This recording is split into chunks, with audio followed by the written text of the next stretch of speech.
Hallelujah, hallelujah, hallelujah.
Mushtame shomerwe cheka cha kabiri Nichirga omunjiri nko yahandikirwe Luka eshure yikumi na mushanju omushorongo ogwikumi na gumwe Enjiri nko yahandikirwe Luka eshure yikumi na mushanju omushorongo ogwikumi na gumwe Yesu okushemeza ababembi 10 kubabire nubaza Yerusalemu yaraba hagati ya Samaria na Galilaya kuyatahire omukirorero kimwe yabganwa ababembe 10 bayemera bayemera hangahari bagambanira karhango bati Yesu mwejesa otugerere mbabazi kuyabarebire yabajarati mwiroko mweyoreke ahabanyamurwa kubabire nubagenda bashemezibwa omwaharubo kuyabirebire yakira yakuba yagaruka nahimbisa ruhanganira karhango yajumara habijere bya Yesu yasima kandi ogo akabari omusamariya. Yesu yabuza ati, abashemezi bwa tikumi omwenda barahi, taruho nomwe owagaruka kwimbisa ruhanga kureka omunyihango ogu. Yamugira ati, imuka ogende, okwikiriza kwawe nikwe kwakukiza.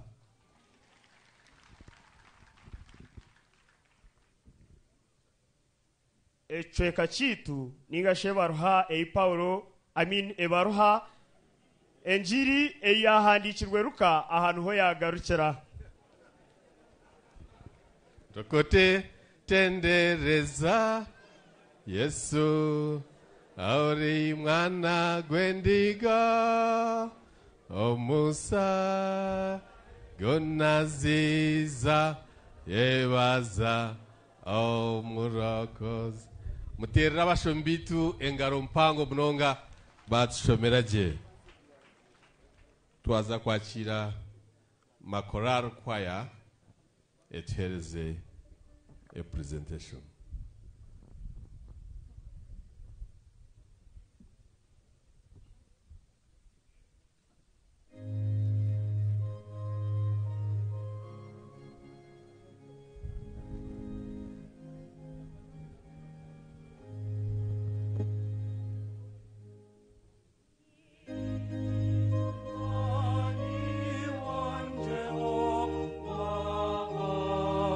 Dize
few notes says, please.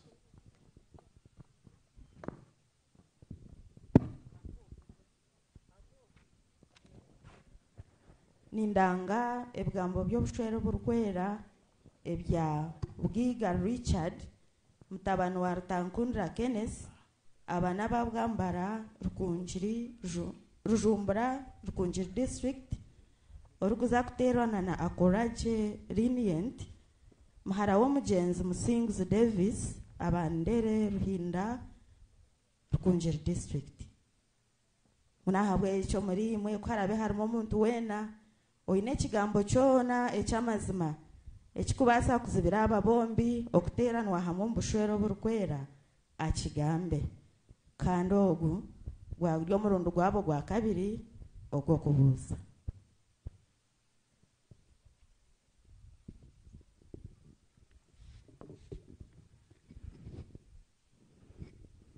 DSR kwija katwakira abantu aba tuera kumanyisa abantu mwena ku turi on streaming live on Radio Rukunjiri kandi manager yaha Joash Muhanji, where are you? Ngachire kandi nsima minister kutwa offer kandi aha nabwe twine Tayari TV Talai West, Tayari West. You are welcome. Kandi na radio bona na area. Kandi twine da Sun IT team erikwemerwa sezi nabo bari yaha covering live. Twine Cathedral Main Choir mbasa kwemerera for cognition. Mubachire. Kandi twine Cathedral Youth Choir na area hamwemerere led by Maureen tubachire aho tubahire nemermo nubo bari no bakora kanyakire DSC ayakire abantu bantu.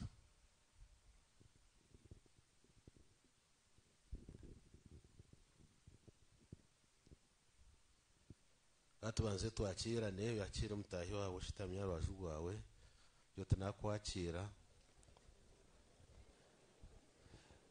tokote tendereza Yesu ori mwana gwandiga omusa aigona si ziza debaza Yesu Bueno ntakabakire kambaze mbagambire myanya mukuru ebiri places of convenience or washrooms abantu abashitamye mu misho ganje abari kubasa waze nyuma ya cathedral building hari imyanya ejo ninyangu mundeba na side ejo ko ahansi hari umwanya ogwo kwasa kutayayira kandi nyuma y'ekizimbe eki kucyana kija kosubwa abari yo mu kizimbe abari yo mu abaryaha shana abandi batakwebasa kandi side eji mukono gwanje gwa buryo ne yabakazi side eji ne yabasheja ne nyangu mu marking ora yebwe abuze mugenzi wo wandeba nani nyenda ngumbakire mwena konkanisha kwakirira omu groups na mwenye ngunyakire nyakire ba kidikonizi abahure ababurizi abakristayo ahabwa amasabadikono gabo katandikane n'ababwambara abakorwa bwambara mwemerere tubakire bwambara kidikonare abakristayo abahure bakidikoni kidikoni mwebareka twakira ababwangari bwangari mwebare twabareba twakira abanyakajeme nyakajema hari turista twemerereje nyakajema bemerereje twabareba Edison nabandi nakidikoni wanyu ababuhunga buhunga mwemerere buhunga mwebare sabadikoni no arbize munonga aine mirimo yakora rujumbura abarujumbura mwebare twabakira katwakira cyamakanda mwebare kwija nyabiteta kidikonore nyabitete twabareba mwebare katwakire ababwanga bwanga baryaha mwebare munonga katwakira abaribirizi abahure n'abakristayo twabakira katwakire abanyakisoroza it's almost the farthest. You are welcome. Cyabgashe n'ubusabadiko n'ubusya twabakira bacyabgashe mwebare munonga katwakira bakashenyi mwebare twabareba kinyasano dinare kiyaga n'abakinyasana bari mu cathedral mwebare kwija hariyo groupe ndijo naye nenda kwingana ko busaba ariko ninga kukiraho Bishop's office staff mwemerere mbabo mwebare munonga kandi tuineho na timu ndijo nayo nimbasa kujanjorera ha generale tuine Kampala team North Kigeze Diocese Kampala team abakaba baryaha abizere mwemere tubakire mwebare thank you for coming in a special way Kachinga mwemerere Kachinga thank you so much nobusaba diko nokukira y'ubuhango mwebare ninyenda ngunyakire na special way lay canons please recognize them mwakire enyomyo mwebare munonga twabakira twena ngo twakire abahumwire n'abakazi banyu n'abashisha banyu abayija mwemere tubakira abahora bahumwire mwebare munonga mwebare kwija twena ngo twakira abamadini agandi abasalamu Catholics, Pentecostals abaryaha mwemerere twabakira n'abarkwisha n'abarishe bwa nyuma twabakira nyabuteta kidiko natanaja najigambo exactly thank you katwakira mu abantu bakuru ahabubwe bembezi bwa diocese the assistant head of Laity ayemerere kandi hariho na emeritus ajwere n'ekijwaro umuterero mungaro mwakire thank you kanyakira administration ya Chis Hospital yaba represented by medical superintendent noshote na administrator twabakira mwebare kwija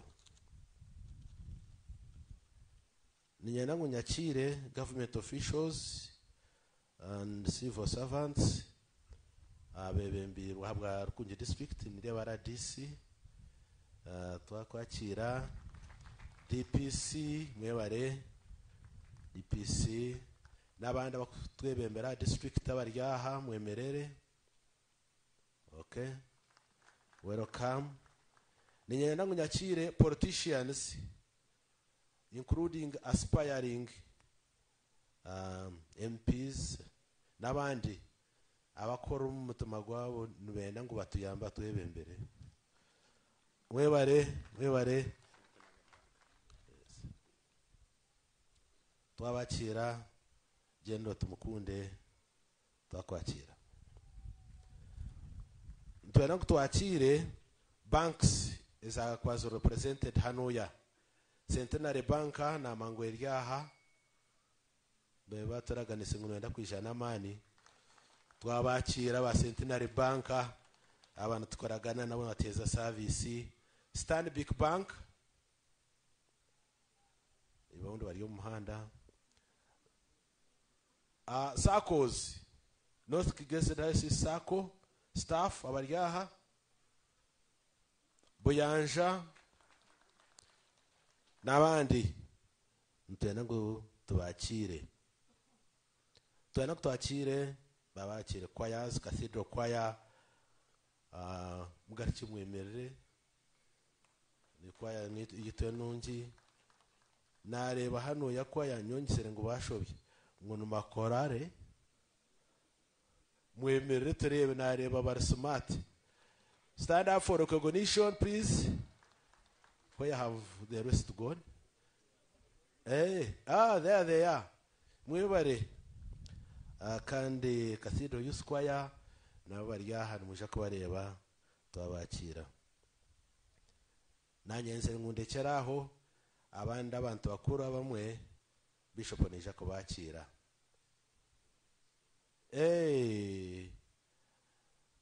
Ababona nyana ko ndabimutse batere nakari Makobera High School impurando babete embarasi mwemere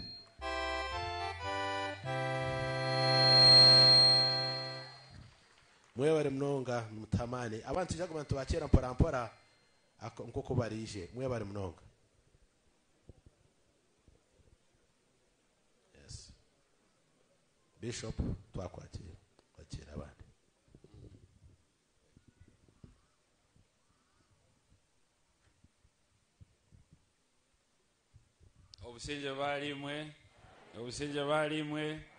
obusinje balimwe tukute tendereza Yesu mwana kwandiga omusaiko konaziza timwagira mani but it is okay nimuza kurara hanyuma y'injiri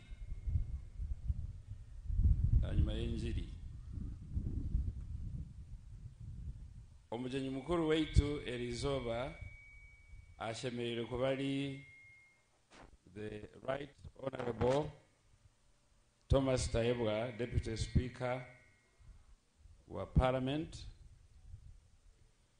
konka tariaha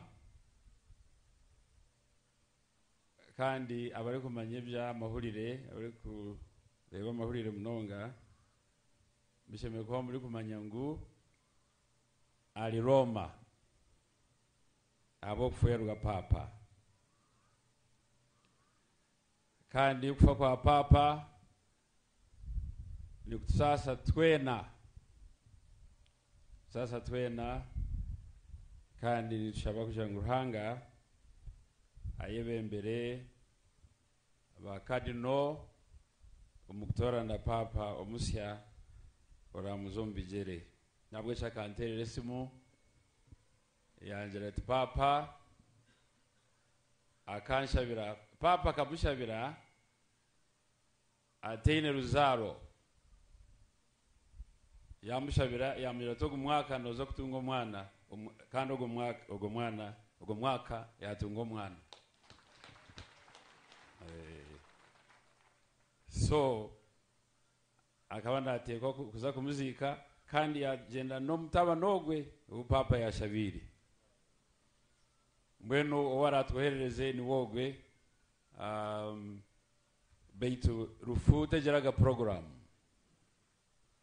konka kangira ati ndiyagaruka shindete nyowe no mshara wanje ngo kutubere tebekanisize atuje tushomene imwe yabo kwa mkaga yabo kwezi kwa mshanja agira ati ngeyijira mweno konka tayari TV ni teye is it his or what? Yeah, so bayoni ni wakwate bishwani ninyenda kutwara mugishogu ogo kubanjurira First Lady wa North Kigezi ninjira bamwe mwamwatana kureba ngo ngumamaje Mrs. Florence Asimwe kandi Isha Elizoba niryawe Elizoba tagira ubwoba icyo yakora abantu kandi abo gwe ni mukuru munonga rero mune kwanjura abandi ebare munonga mukama simwe twasima munonga mukama okutisa ahizoberi nembabazi z'omujuni nyingi munonga ezatisaha erizoba nitumusima habwo kujunwa Yesu akatujuna Yesu akanjuna mbwene ebi byone bituri kusimira mukama nihabwe embabazi z'omusharaba nitumusima kandi mwe bare kwija okutwasa okusima mukama ahabwe birungi ebyatukorire mwena omubitinisa byanyu mwe bare kwija mutukunzire munonga mwatwasa mwareta ebintu byanyu egi myaka ebiri titukagibasize tutabine mbwenu mwebare munonga tinkarugaha ntanjwire omuzire wanje mawe Kinzara Mrs. Hope Mudachi aryaha munyakirire mbwenu kumurabe muri kunyeta mama ugu ni mukaka yija na sister wanje Peace Ndagije na sister wanje Ndijo Prosi Ayemerere na nisi wanje Yemuka Shalom abandi ndaza kubarekera Bishop abakire aine details zabo konka mwe bare munonga kwija kutwasa kandi Yesu ayebare no kutesa ensanungi nebyo mukama semwe. Thank you very much. Gambira mugenzi wawe ati Bishop akahweza.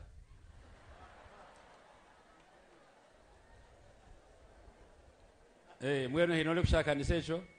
Okay, very good.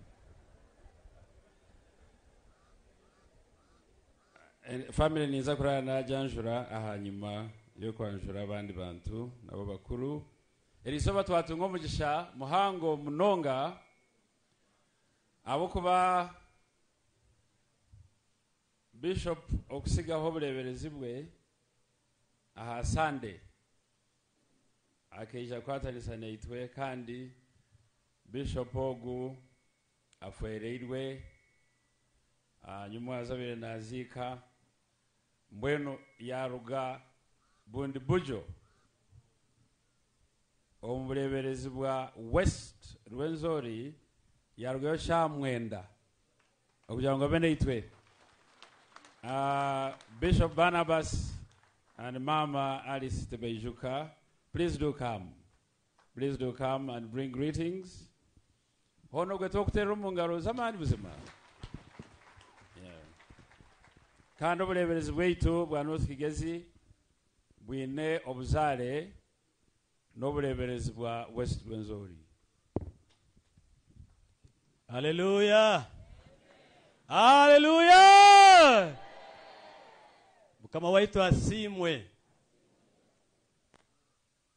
Amazina ninye Barnabas Tebejuka natambura na mama Alice Tebejuka na chaplain wanje Leirida James Asaba turiaha abembabazi za Ruhanga Bishop Onesimus Yemunwani wanje and our family. So we saw it very paramount to come and celebrate together this second anniversary. Come 27th of August, I think you will revenge. Mukama vampero mujishi. Haleluya. Kama itu asimwe amabara mama Alice Baijuka umubyona Yesu akanjuna nsemeriro muno kuba hano niki kiro kyangi kyo kubanza kuba mu rurezi wainyu mukama itu asimwe mwebale muno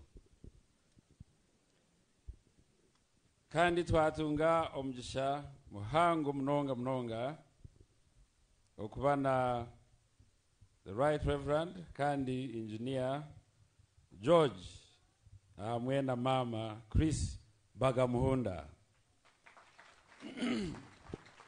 ati Bishop George Bagamuhunda niwo mbulizi wetu where is over mbwenu kanshabe mama Chris aja turamusye Bishop wena turamusya kandi nagambe ibyo ari kwenda kugamba byona yaza kubulira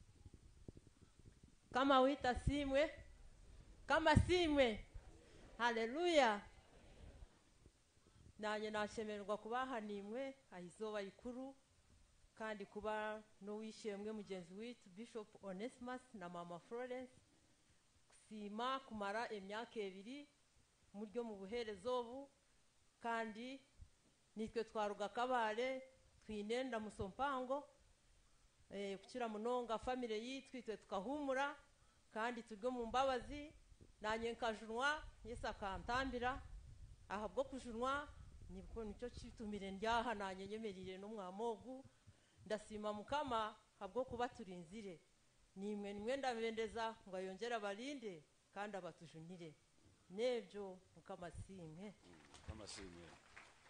masimu mnonga ezini ngaro mwongere mezini ngaro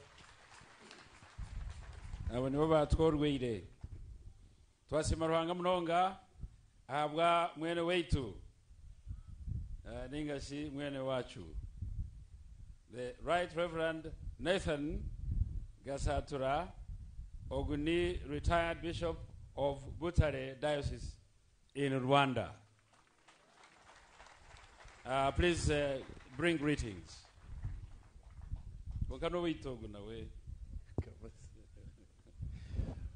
Kama simwe mweshimba mbetengero obusinge mu Faransa. Mu Faransa obusinge bajyangu que la paix de Dieu soit avec vous tous. Mugire ngo amina. Tinkaba jumani mukimanyi. Amazina Nathani Kamsime Gasatura nasima mukama ahabwerizo. Nainda kwereza munywani wanje murumunanje omuhesi wa Yesu Right Reverend Onesimus Asimwe a surprise. I have succeeded. Nyuma abazyo nubwo manyire uko kusima. Mbere ndiyo nishabira ho kushabira. Kuko babagambira nkahumura kunkantarihire.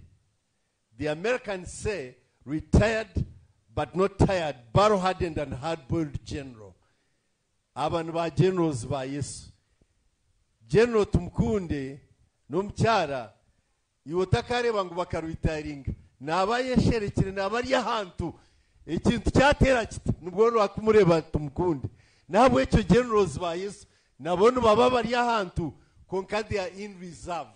Should the enemy dare, they will show him.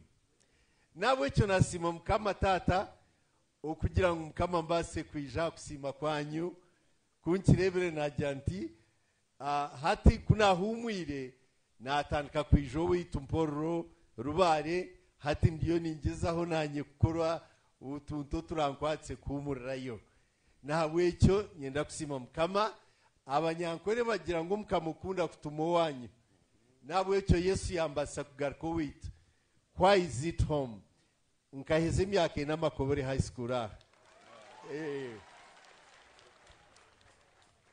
sebo ko tarho obuhere nkeja kunu na manyangu makobore yabire eteirwe garkire nyumesho meryetu rungi iryasingire Uganda mu 1970 we had the best student in the whole of Uganda who got 8 distinctions. So konkam kama yakoze sawa atandika kuryimutya nanye nagira nti ninja kutaho mkono emyaka 5 I'll be giving 1 million to be able to support your efforts, my dear brother. Nabwecho nabareterenda mutyo kuruga Rwanda family yanjye kiriyo omukazi wanye n'omushaho tiyabasa kubaha konko mwaka gumwebiri mukama yatwatsa twija kuba twayombekeraho kuta umutwe tugume turebeke mukama abampero mugisha twija kwatanisa nimwe rahanga simwe mwe bare muno. Amen. Mkama simwe. Thank you very much. Makobore High School ritu mwashomerwa bana baitu. Very good. Bishabachi nyasano overlinkai. Nyasano gabs tibe isha. Let us now welcome Mama Laura Katwesije. Na watu letenda musio. Weku mutamwachira.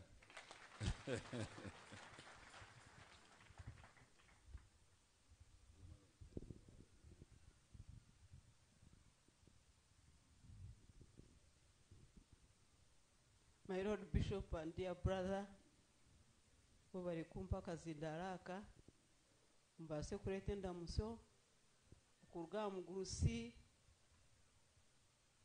Bishop George Katwesije neka yitu musasirira kati twire litabonere na atiri kabonereje konkani njani mumpurira nisima mukama munongo wanjunire kandi akampa masiko ago kugira ngo no bundashashe ngumenyemereyire namwe neyishira bwo kwikiriza kandi mukama kinkwatirire nindeba ndiyo nimbasa mwe bari munonga abishemwe kugira umuzimbwe ogwo kumwombekera mwe bare kombeka my brother na my sister in law mwe bare kubakunda mukabaha amani go kubasa kwemerera hagati yanyu kandi bakabahererezamo mwe bare kubakira mwe bare kubakunda kandi neitwa babohereze ntubakunda munonga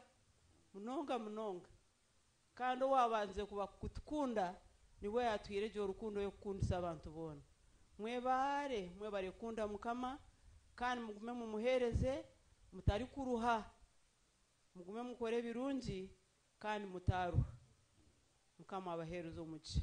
Amen. Kama simwe kandi twagira umugisha okuba nondijo mama waitu umbereberezi waitu mama Gladys Magezi na wakamushabe eije atwiskwenda musyo.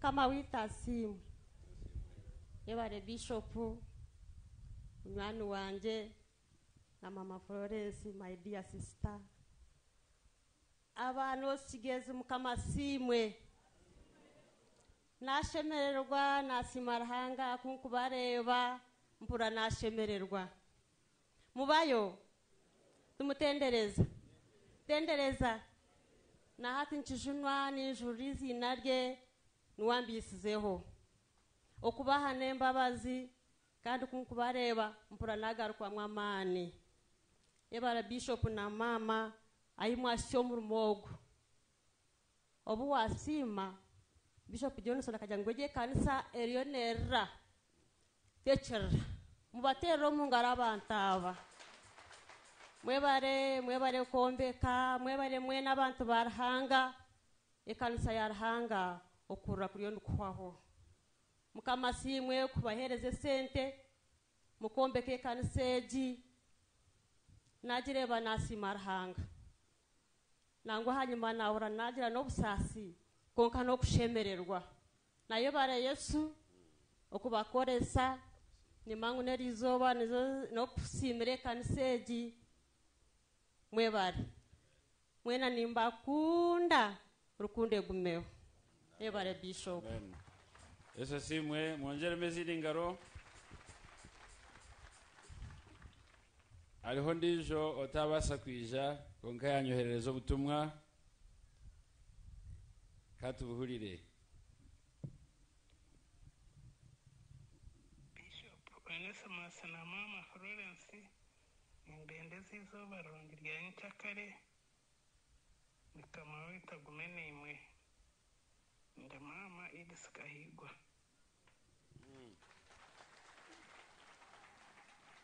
Ninjira mwara ni Bishop w'Omurembe. Okay, so kandi yahereza emitwaro 50 kusimoku. Nigenda okongera kwakira abantu bamwe bace kandi abandi okubareje nibatugambira baitu ajiro mushamunonga okuba na mutabani weitu kandi General Omahe wahumire Henry kandi no mushara wawe Stella tumukunde mugaruke mubakire.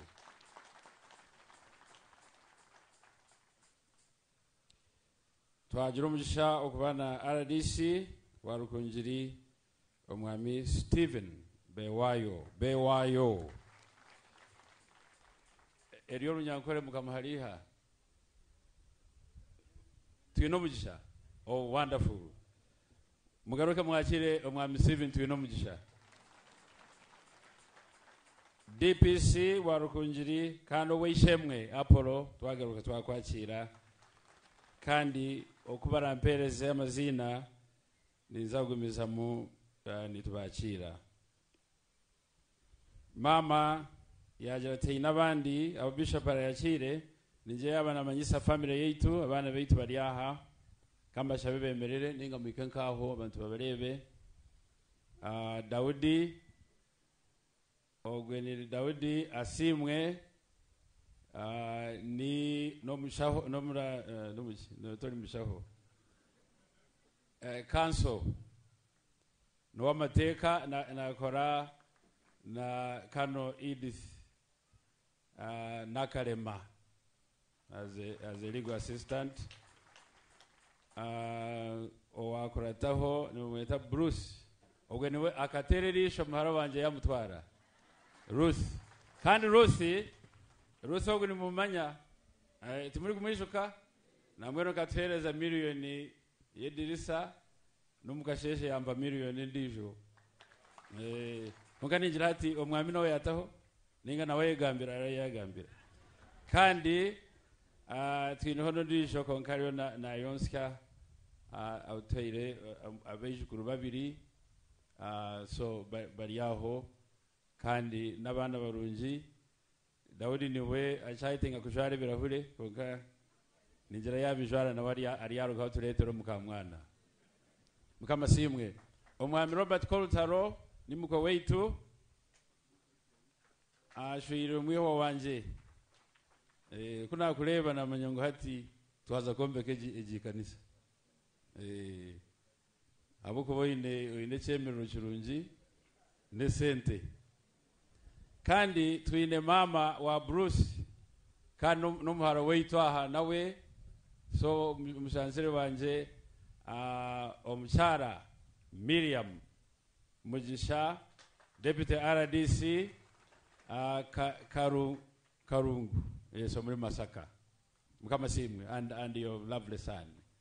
Mwenu twashemerwa mwena muri family gambira mugenzi wawe otini wali omuntu wamani omesho ga Ruhanga kandi twasima Ruhanga ahabwa Titus 2 Ministries hariho abachara nibeta girls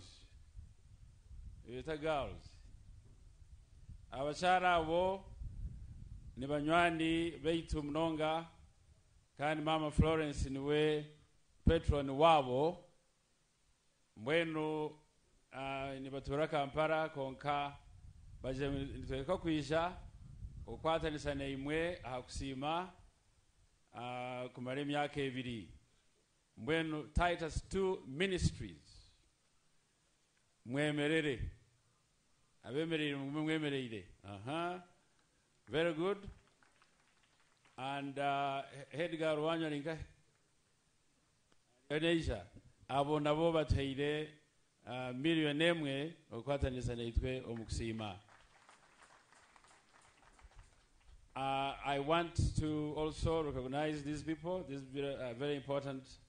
The media houses represented by these powerful people. Abandi batwa amahulire kandi nibaza kutwa amahulire amarungi. Nomanya benje bamahulire embwa yarumo muntu agoti mahulire. Konko muntu yarume embwa agona mahulire. Konkeri zo nibaza kwata amahulire marungi. Mukama simwe. Nabo mbashire n'abantu bakuru munonga. Now, last but not least,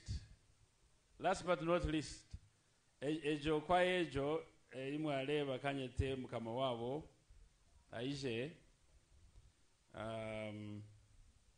mukama wabo ogwe ine degree ishatu omukweshongora music. Dr. Milton Wabiona niwe mukama wa kwa ejo ikwetwa makoraro. Makoraro nishiruga neshigambo kimwe nishiruga muri Makerere and koraro cyo nikimanyisa ki choir. No Latini nenchi. What is that? French. Very good. Mbwenu abo naba Makerere kandi ninjira mwahurira ukuba ishongure cy'ihanga mwabahurire mbwenu abo tukabeta kugira ngo beje babene itwe abo kuba ninye chairman wa board mbwenu nanyita aba chairman ni mutajire kimwe akora. So mwebale munonga kandi mutezwe nanga ojine muza degree ani nyandangu nawe ije abarale biroho Mr. Bean wali bamusigaza ogwe no jiroti Bean oti yijaro kunjiri. You come jiroti Mr. Bean yijaro kunjiri konka yakwato munanga abandi bagera mu bwoba. So tumwamurevera Mr. Bean. You can wave to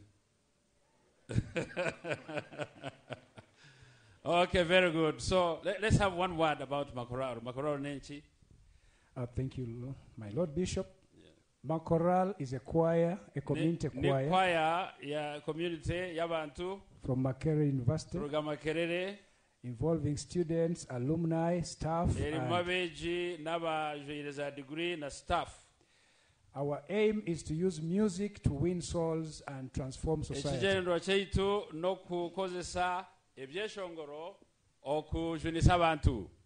We want to thank you, Bishop, for inviting us to be part of this event.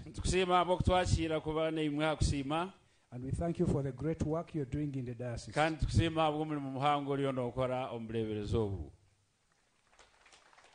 Like Peter said, silver and gold we do not have, but what we have we give to thee.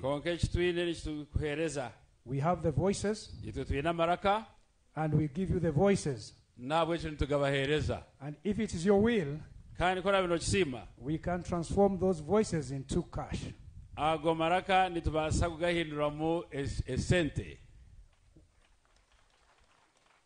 If it is your will, we would love to organize a fundraising concert in Kampala.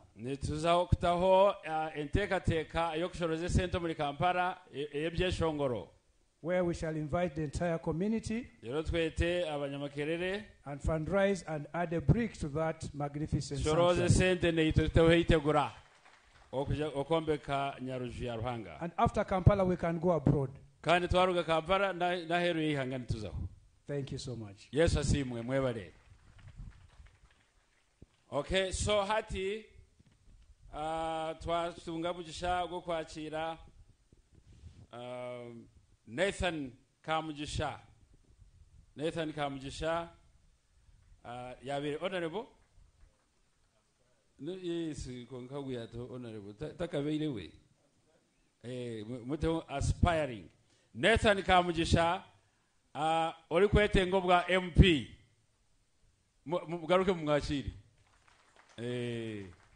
Kandi wajwara ka ni anti. Je ni anti ne hejo.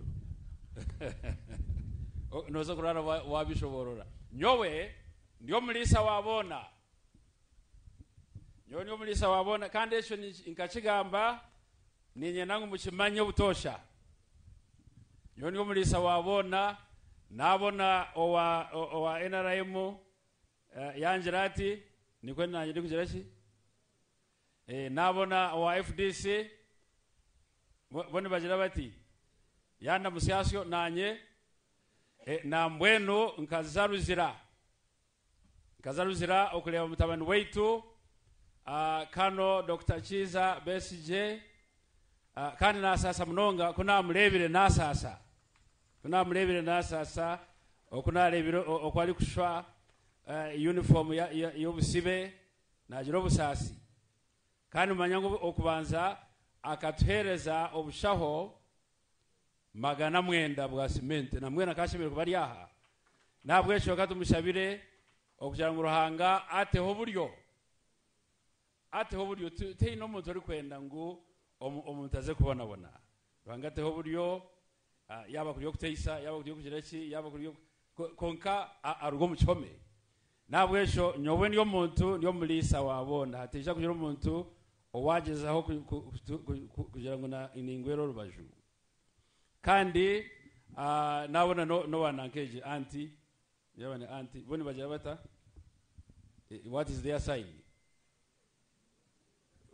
bajine okay kana bechitomi aha bababe wine nabo no shani bagira bati ya nobo kuba bababe wine nabo nabwo makerere nyowe abantu bakandi nabandeba nkomulisa wabo kandi turi kumanyisa ngurimba nteine undi kuterera konkati ndi kwereka abo ko mulisa namwe nabalisa munyejereho talo muliso shemerire kushanga nawe ariyo mu bururu iwo bulire enjiri ko rabo olemirwe kuburire enjiri oyije nkwereze baroho taho oze kuba politician beto mulisa hato muliso shemerire kumanya ngo entamba zona za ruhanga kandi azikwasize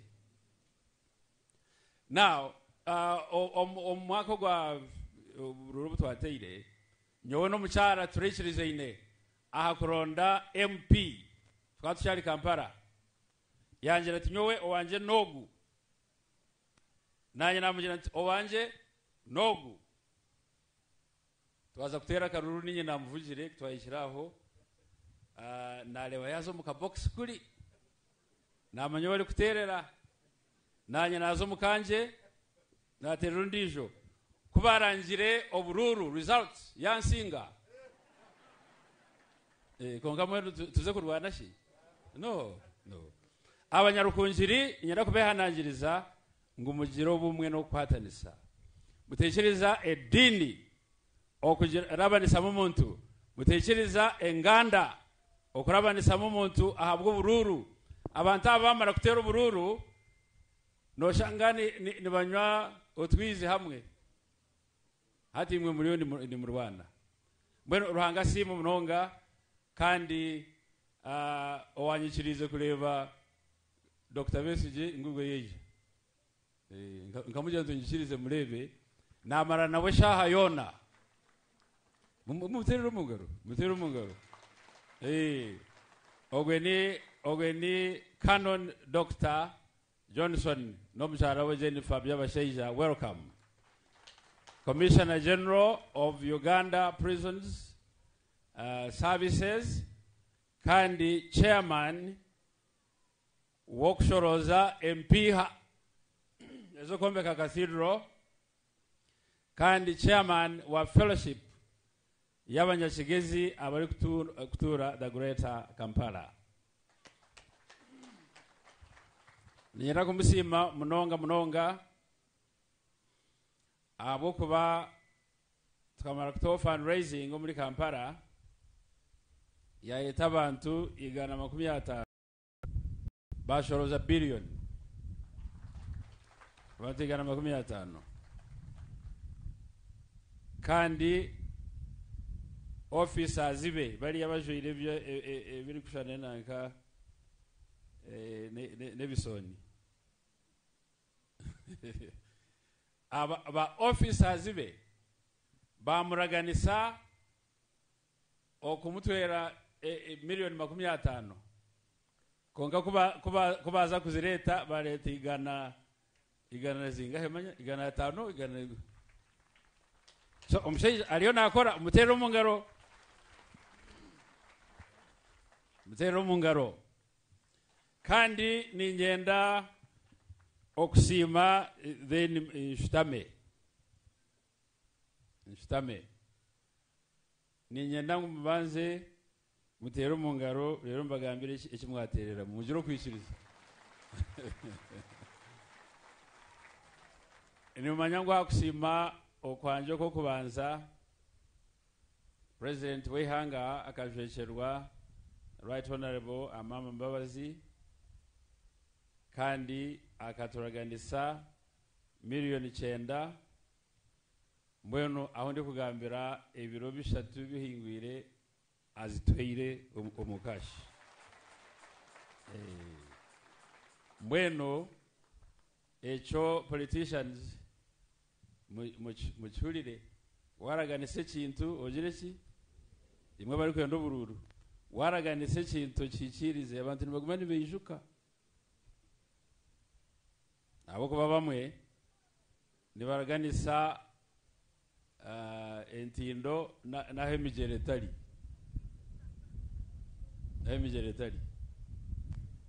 ngo hino wabire aliho watungira karuru yagenda ya buri rokwe Kampala kuyamanya ngo ubundi nibuza kwetengwa yagaruka yagira ati mweno ati muhumure buriyo ati niza kubahereza entindo ukashitu katine mijera kunu ati nayo niza kujibahereza. So those who promise bridges even where there are no rivers abantu kabo mbeje ndesereze beitu ruhanga simwe munonga kureba ngeri zo bari yayikirira kandi ni nyenda ngo nsime abantu abari kumanya ruhanga wale hebintu biri kubaho otakateka ngo nibifa kubaho n'abantu abari kushaba namweno tukagizire ngo abashabi beitu hali habashabi abari kushabire ibintu nkebi bikatanga kubaho namweno abashabi ruhanga baherezo umugisha gwe mushabiro bureberezo obu ebintu tibiri kufa kubaho. Things do not just happen. Abantu nibashaba abantu nibesibya ko abantu nibagereki namwe tumaze kutaho kushaba hano on Ash Wednesday heja abantu mutwaro gumwe n'inkumina ahona hakejura abantu baburwaho kuzabazo akasidre jeta kahweire abakani bahulirira karyonka mweno mushejo omwe yatijirati bita kanyize mutabigambo munonga konka kigumire Justice Andrew kandi Canon Basheja yanjirati mwenu tuzagura screen mpango atabantu bagumage barebe ekiri kufa aha altar atubejo munama keji namwero atuheire $12,000 ninka million 8 zagura screen cyo kutaha hango kandi kibe cyitoje cyo burebereza nabwe cyo ruhanga simo munonga nashimirwa munonga good to see you my son that must be Melvin Karuhanga my young OB at Makerere College School konka aine sente umusigazo gwe aine sente na mwenu unagambe echo abamakere college utwihe yo rizo mukama simwe gambira mugenzi wawe oti hatitebekana ohulire njiri. Haleluya, haleluya.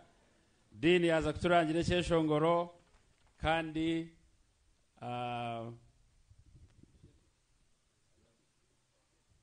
Yesu asimwe. Thank you, Bishop. Our Centenary Publishing book society, something. Baguze bitabo bariyaho abarkwenda Bibli, abarkwenda ebintu birungi bikwatina no kuramya. We want to recognize the Deputy Kaur Kunjiri. Thank you for coming. And our own Kaur Rwanda District, and your wife. And other politicians. Twaza kwemera timzer hangane cyeshongoro echa bibirashe tunabitano Yesu akira abandi bona kutukunda twaturo kwikiriza kwiti tugumize mu tushabe turkwakira umuzi twemerire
Page 8 twemerire nicho zarahangishe bona obushobozi bwona omuhanji w'iguru nensi na Yesu Kristo mwana we nkamukama waitu waziri umurye mushosho geine kandi wenda yaberye mu rukwera akabura zombi bya Porto Prato yabambwa musharaba yafa yazikwa yashuma kuzuma mbafu acuca Kristo yazumbafu yatemba mu iguru hatasitamira rujwa birwangisha ubushobozi bwona ikizo mwe rukwera kanse katoka rukwera kwatansa kwa warkwera sasa rwebi kuzoka ko mbiri kama gumeni imwe ekereza chabe sande yo kubanza kurata ikiro cyo kuzoka sharege neshangwa harpapura rwigana 19 mu kitabo cyangu cyo kushaba ayo hanga iwahiro mwana wawe umwe wenka kufahabwe bibyeyitu no kuzoka ngwatuheho rubanja ntweshengereza utoko nagahare ikitumbisa cy'itumana ubi tubone kuhereza ubutosha tuyine mico shemire kandi y'amazima ahabo burundu bw'umwana wawe Yesu Kristo mukama waitu.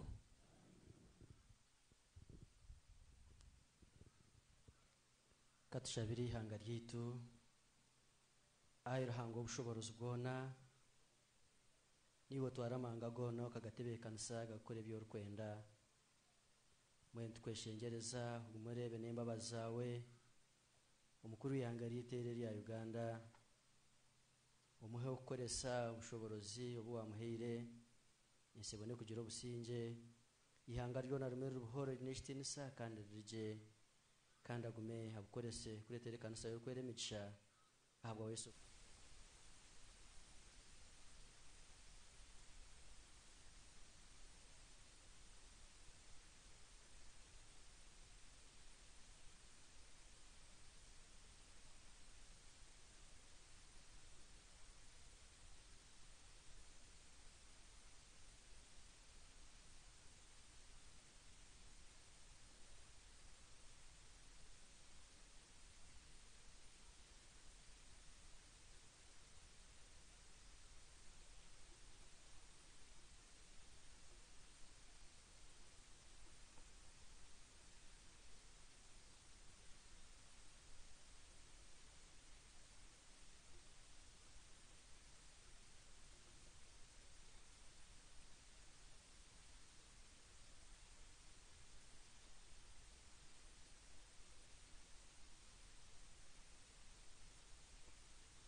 bashabira abantu bawe barwane na stane igiturane rwanse kanisa kama ntu bakusimira bahereza amani no moyo rukwera abantu bakora umurimo woko tukusimira abakrustayo abehayo bakurwana hakaniseje abahaye ibintu byabo abahaye sente abahaye bwire abahaye ibintu byone biwa bakwasize konka korengwe kanisa yayombekwa nicyo turukusimira ababija abahurire hururu yo kusima kwa tata Bishop Onesimus na mama Florence okureba ngweje kanisa ya Cathedral Emmanuel yayombekwa ngena mukamani mangu wabareta bijwiro kukunda nangwa nabamuwa bahane sente ezo kureta umuryo gumwanya kugira ngo bazihereze yo kanisa eyombekwe twaba kusimira ruhango bushobozi bwona naba abijane ibintu byabo nababihireyo bino kukunda kwinji munonga mukama ogumeru nitwe notuherezo kukunda mukorokwe tutakakoro kusimwa abantu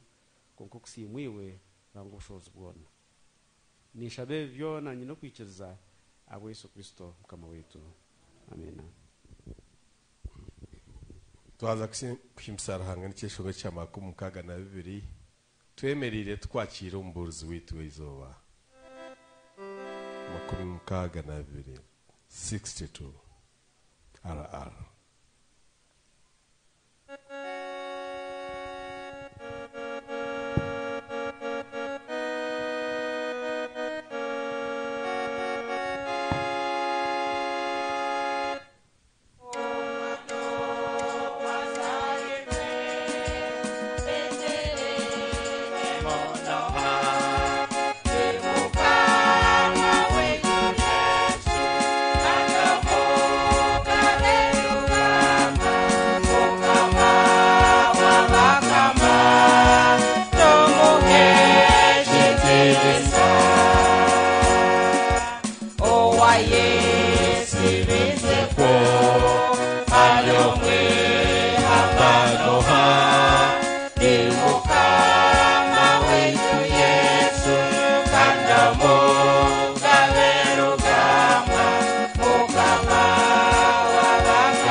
tushabe mukama ruhanga rweja kuhereza ekitinisa ahabwo bukuru bwawe tweja kuhereza ekitinisa ahabwo kutulinda habyo turabizemo habyo byo tukoleire ayi mukama ekitinisa n'obukuru n'obushobozi nebyawe uchuleza gani maraka gona mukama iryawe rwo ryayogamu twongere kumanya ubukuru bwawe n'ekitinisa cyawe ahabwa Yesu Kristo mukama wetu amen.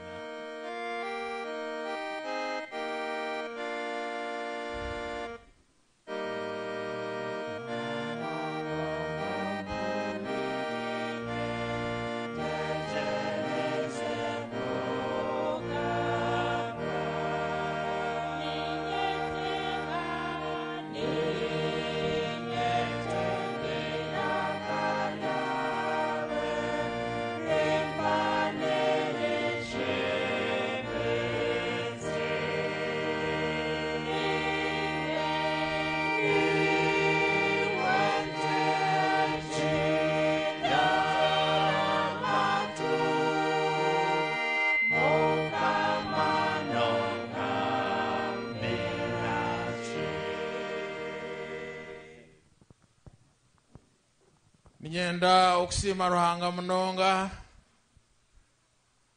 habwo kumpereza omwanya okugaruka aho kw'emyaka 2 hingwire Bishop Onesimus yabere natebwa ntebe niye nabere ndyaha ndikuliringa service ejo ninshemererwa munonga okubasa kugaruka omwanya ogwo. Bishop Onesimus kana Mama Florence mwebali okunyeta okugira ngo erizoba nje nkwatanise ndemwe nimubansimire munonga omukasheshaka omuntu yandeba yanje ati Bishop ati korunda kulewa urashongoli Bishop atule Bishop wankaye mwenu kanye yanjule aho kano Bishop Onesimus yanyanjura yagira ati Bishop bagamunda abantu barabusaga uguno wankaho nkabo mwahule owekanisa ejo mu kanisa ya Uganda omukwezo kwe 12 1983 nibwe Bishop Festo yankora omudikoni 1984 yanyahura nabaho chaplain wa Changa Secondary School naija naza omwishomero ryeteri kutendeka bahule Bishop Baramu Divinity College nashomesamu namwe nukunda abandi ndabyamemesho ari abundi kureba ababiri barwo mu kirasi yanje abarya neja nakora omukitongole ky'amezi agadoso bukigezi nka engineer kandi nka coordinator okumala emyaka 17 neja nakulira ekitongole ekiwabere nibeta planning and development and rehabilitation ekikanisa ya Uganda neja naba provincial secretary wekanisa ya Uganda naba bishop wa katano owobuleberezi bwa kigezi okumala emyaka 8 n'emyezi 4 kuna ikize emyaka 63 ebiro 29 okwezi kwa katano 2022 nahumura mbwenu hati ninja kwise emyaka 3 niyo mu retirement.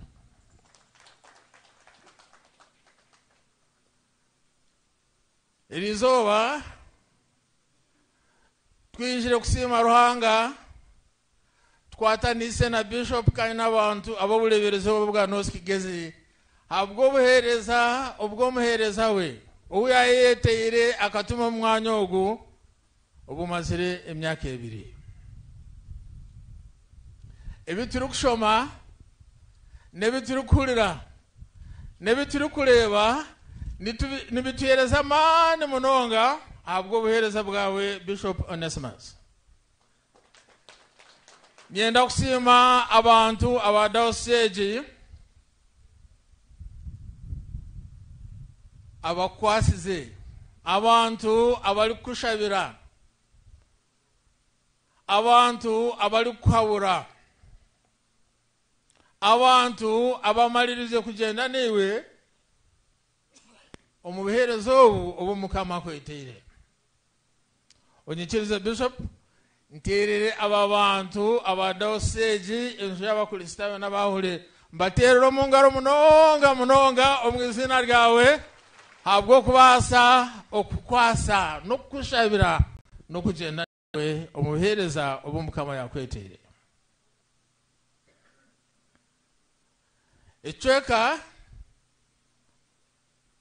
Ichitwaza kubagana necha kabire cha tushomerwa Ruka eshura 17 orunyiriri orwe 11 kwisa arwe 19 naza kugira unashaba kugira ngo ashwa tushomereho abwo kwa twamarakanya kugira ngo twitwe yise bigambe ebitwaza kugera nabyo watushomere chweka nashuwe atugarukiremu kugira ngo tugendane.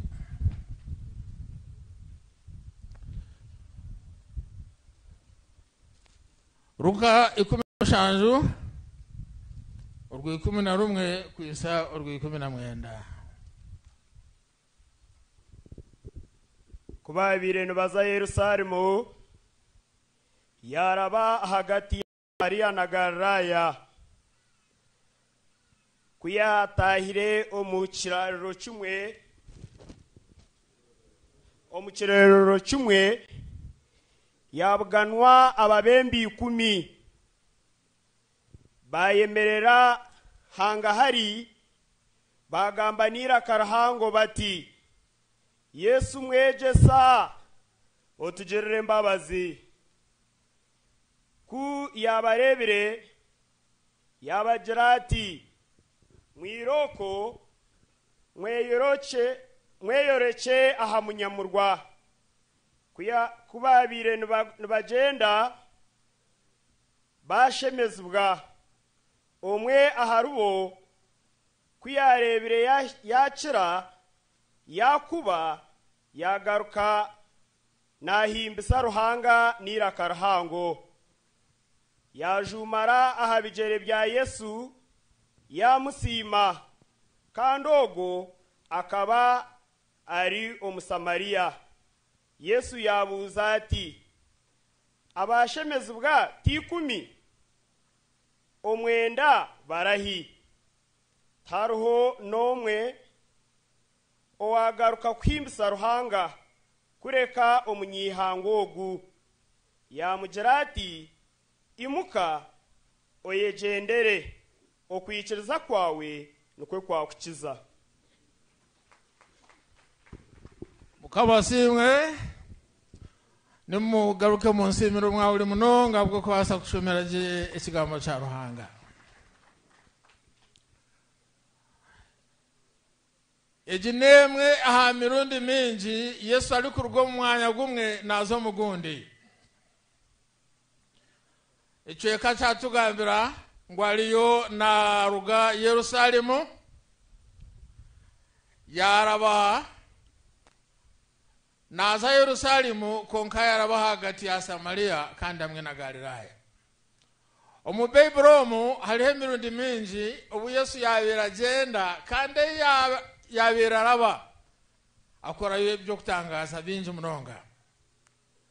Kuyarabira muri Kana yashangayo umusigazi wo mushejo mukungu wabera rganchamba za rufu yamutambira omuli Yohana ishure ya Kana. Kuyarabire Kapernaum yabuganayo omubembe Yesu yamutambira. Kuyarabire omucyaro cyabere nebita Nain yabuganayo mufakazi uwo mwana we yabere amara kufuka bamwe bembeze nibaza kuzika. Yesu yakorebya amahano umwana yamugaruriza amagara. Kuyarabire Galilaya yabuganayo Eshteta chechfamatu wabeire nategekwa za daimon. Yesu emizimu yajimwihamu yamuhereza amagara. Kuyarebire heina Kapernaum yabugano mukazi wabera mazire myaka mingi aineke ijwiso yakwata cyarocye omukazi yakira. Nimbasa okugumizamu no kugumizamu okugambe bikuru ebi Yesu yakozire eyabera araba. Embera zimwe ziyabera shangamwa abantu zikazire embera zigumire munonga. Konka abamwaka babakwataho abandi agambe kigambo cyonka. Abandi nangwa besha bali kushoga nko umukazi wao kwa siratu ya rote konka magara gabo gahinduka. Yesu ehali kuraba tali kusiga abantu nkoku babere bali embeera nehinduka namwe ono itwabargaha ko kutunga omwanya buli muntu akagamba Yesu yamushanjire nebe yamukoleire nuko ari kugenda nawe rizoba tukasibaha izoba rirengera obujulizi tubukabasa kwayo habwo kube biyasakora nibitangaza munaga mweno mucekeki ekibatusomera nibatugambira haliho abantu 10 embeera yabo nimbi n'abantu ab'obusasi ahabwo kuba bakatahirirwa endwara kandi endwara egi embi bagira ngo n'endwara y'ebibembe omucweke kyagezi hakaba harimwo ababembe abo babiri bashoroza okuruga mu ihangeri babatwara kirwa cyeitu ecyabwama omureke bunyoni konka ati bakibayo hati bakawayo bagenda konka bakaba barundana babatwaraho ahashirwa omureke bunyoni n'abantu b'obusasi barwere endwara mbi ey'obubembe konka amakuru marungi omucweke eki kuba bugene Yesu amagara gabo gahinduka. Jesus is still changing lives today. Maybe you are here, you are suffering, you have pain and you need healing, you need a change of life.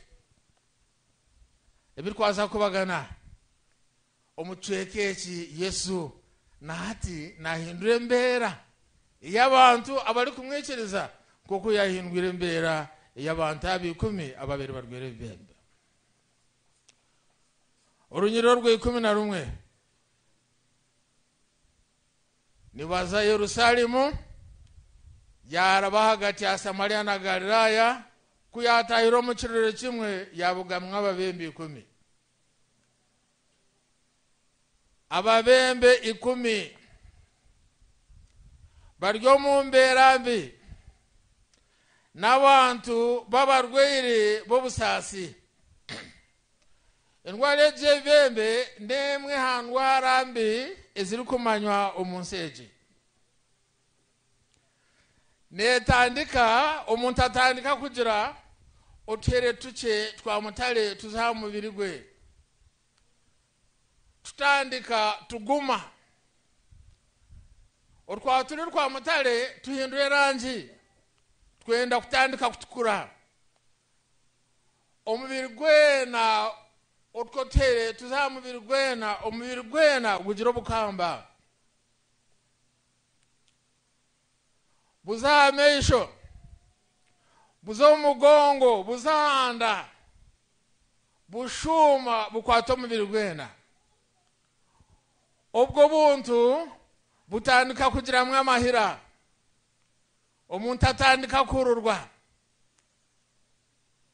atandika kunuka abo yabana atana bo bashoberwa bamushoza yakwata chikopo chaliho ndijo omuntu yeno orukushobora kukikwataho yakwata sohani chaliho ndijo okakikwataho nenga ngo yagiriraho obwo burwere butandika buryo mubiri gwe bwaza alisho nilirugamu erisho esho ryona lihinduka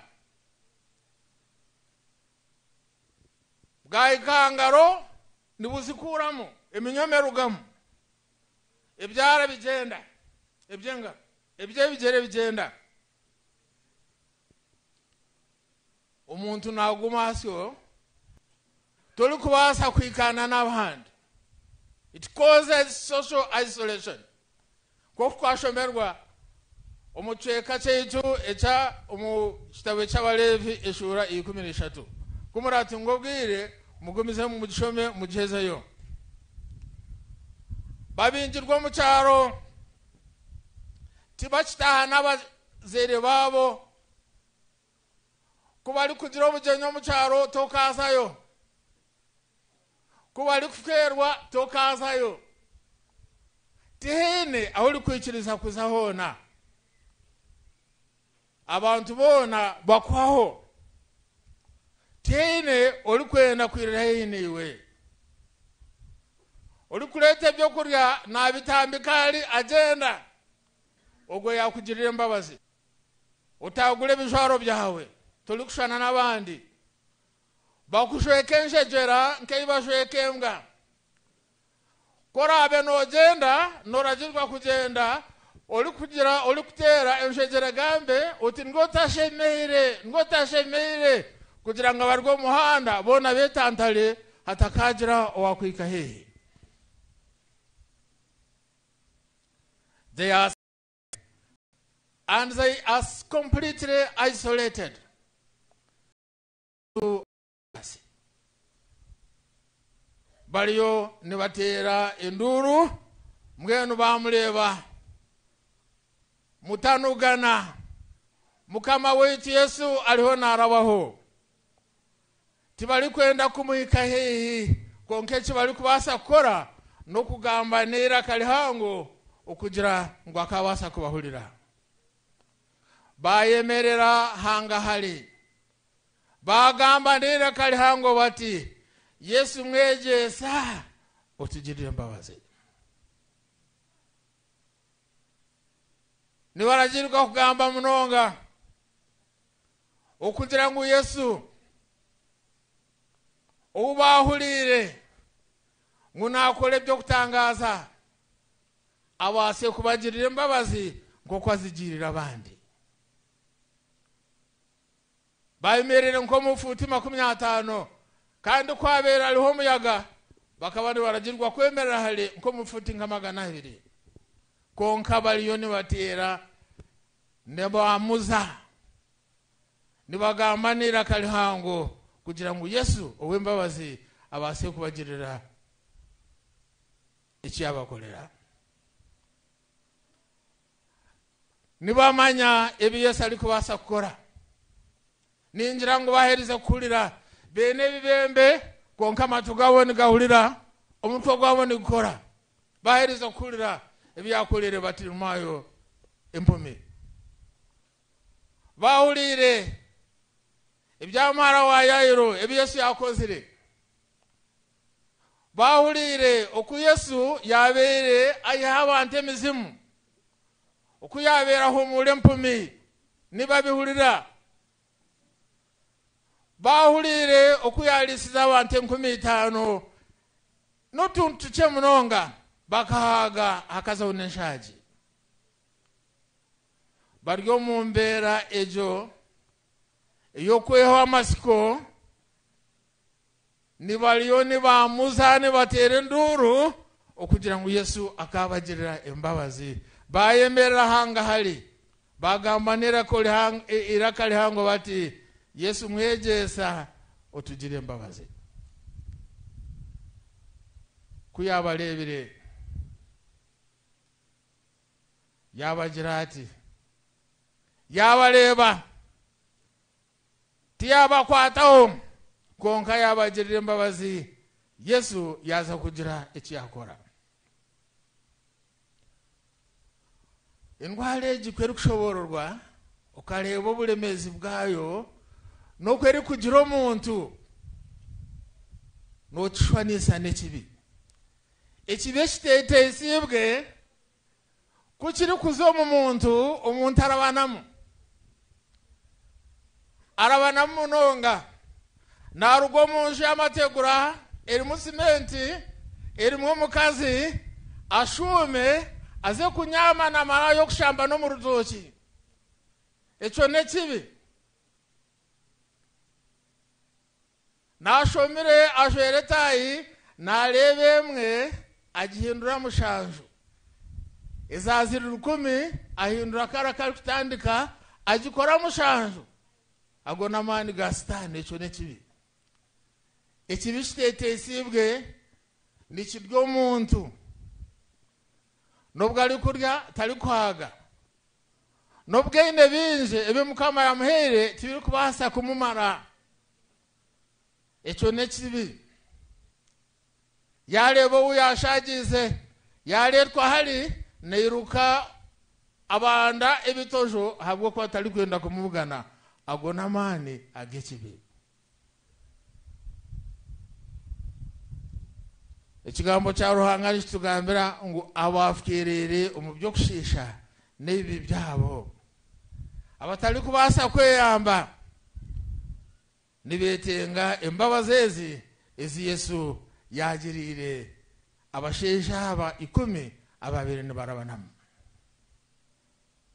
yabareba yamanye nakuyabo yamanye ubusasi bwabo Yesu namanye byanje Yesu namanye byawe nakutaho umutima kandi nico cyamutera musharaba okugira ngo abase kutaho muhanda abali kumwishiriza babase kukira kandi kunahishire amusharaba auntari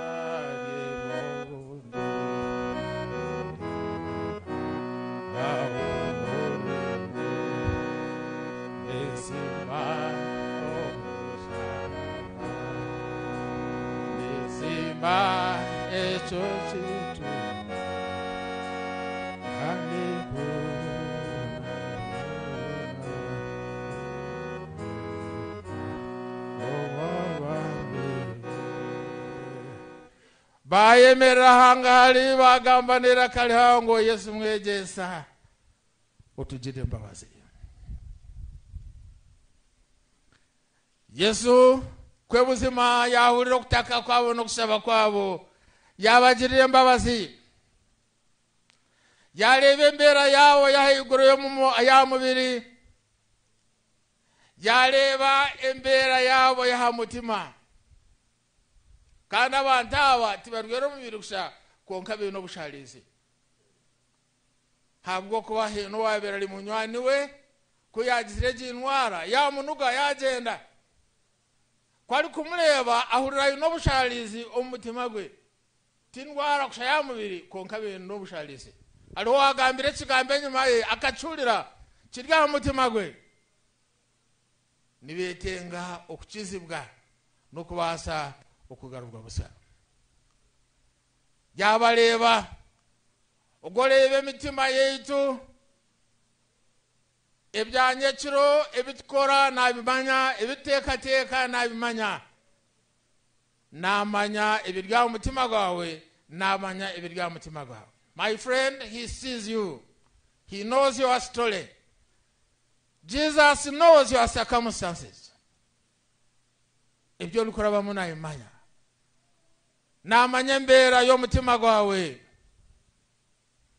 konka mutanugana ihire mbabazi nyinji munonga nabasa kugira cyakora ahamagara gawe kuko yakikoze hamagara gabasheje ikuru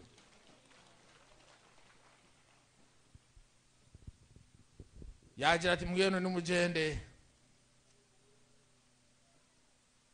urwikumirena nimwiroko mwereke abanyamurwa ikigambo cye cyonka nikimara umubalevi eshura yikumirena urwo kubanza kwiso rwa mwenda nirushoborora uko umuntu yabera eja akemere nyuma yorusisira bakamureba bakakora umugenzo ubwo kumweza nico babere bashemere kugenda gukora tibarabulize kindi kibuzo cyona ati nimwiroko mugende mwereke abanyamurwa kubabere ni bagenda bareba impinduka yazamagara gabo bakira habwo kuba ni ruhango ubushobozi bwono wagamba tihene ekiri kumurema bakira habwo koroba kwabo amagara gabo gahinduka tibakine busasi tibakiri ncubwa umubantu abo bari kutahamu nibo basa kugaruka mu makagabo nibo basa kuvugana n'abanywani babo. Yesu yabahereza amani masika, yabahereza masiko masika. His power was greater than their problem. Yesu yabatambira nahati na kitamba. Abali kumwishaho tibali kuguma nkoko bali nahati na kitamba na chindura amagara gaitu. Ni wali kutusasire bibi, ni wali kutugaruza busika buli izoba. Aina amani n'obushobozi bwo kubasa kwindura amagara gawe, bwo kubasa kwindura amagara ganje. Namanye byawe, namanya ibyanje. Orunyiriri urwi 15.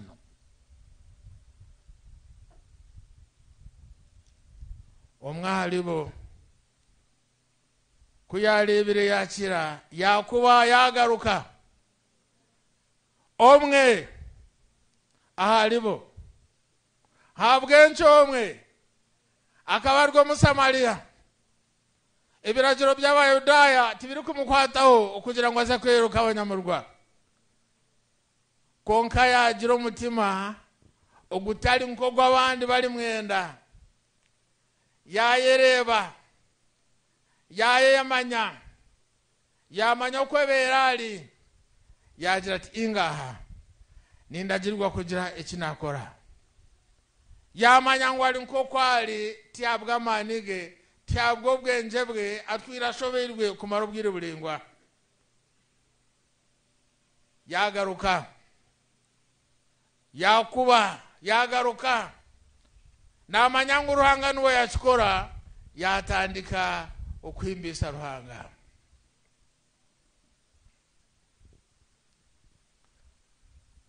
Ruhanga kwali kusasira omukunda munonga. Nangwa bamwe batali kwetegereza batekateka ngo ale cyasho mu mutwe gwawe konkiwe no manya eki Yesu yakorere. Omubera hakaramata toli kubasa kumurugaho habwo kuba no manya eyakuhire. Ale undi kuri abalesho ngora keshongoro ngo yanyire Yesu njaguma muhimbise. Habwo kuba no manya eki yakozire umagara gawe. Umushenja yahinduka yayecureza yagarukayo.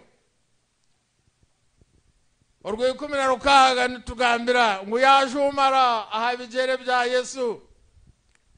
Tali kubasa kumayemerere yajumara ejuro kusima arya bigere bya Yesu. Habwo kuba hine eki Yesu yakora ahamagarage eki yabiratakarebaga. Yatandika kwimbisa ruhanga ahabwo kumutambira narebe mbere yarwiremo obusaso bwarwiremo umutima gwagaruka yagira ati kanjende nsime ruhanga. Ikibuze kirukurata ono kigira ngo kumwabo muri 10 mwenda balinkahe. Yejuka that he was a walking dead man. He could not live with his family, no wife, no children, no friends. He could not take part in any normal activity. Teno likuwasa kumwamuli mangu ya ukora. Tene sente adiyao no musheje hobusasi. Yejuka atayanya Yesu atikanje ndemusime yajumara hasi bijerebye yatandika okumusimba. Bishop Onesimus, thank you for remembering. Ukumanya ngoli nkokoli habwo kuba mukama niwakujizire kwe.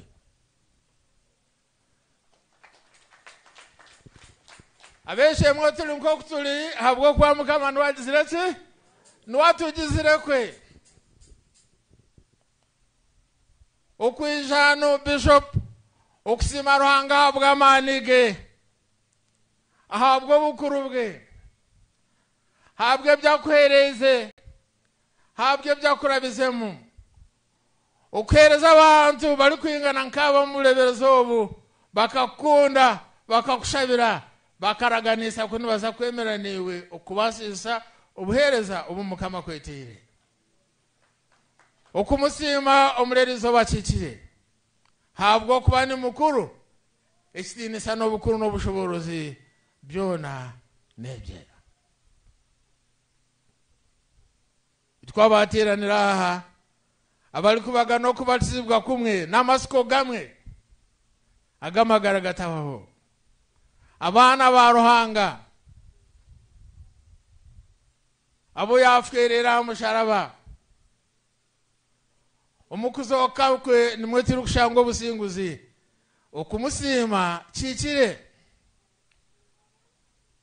okumanya ngo ni wogwe oryo mumagara gaitu oli kutubasisa ebyaitu buli izooba ni wali kutujuna embabazi alirwe ninsika buli izooba buli kasheshe buli mwebazo ni wali kutulinda ebitwine byona ni wabitwereze kandi okukira munonga okutereza ekyonto ky'amagara habunako obu kyali ekyonto ekiri kukira ekyo nembabazi nembabazi nembabazi nembabazi nembabazi nembabazi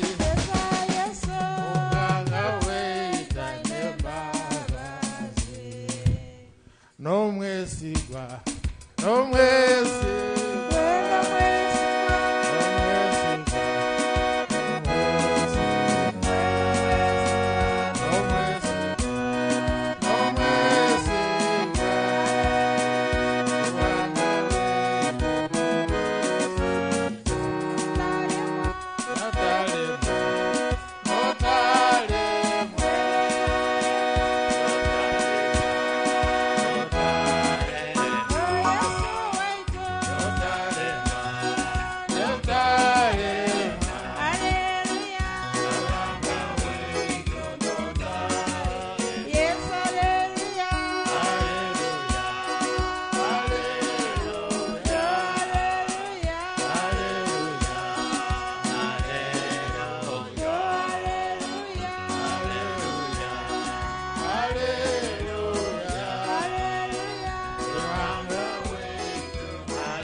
no mujuni no mujuni no mujuni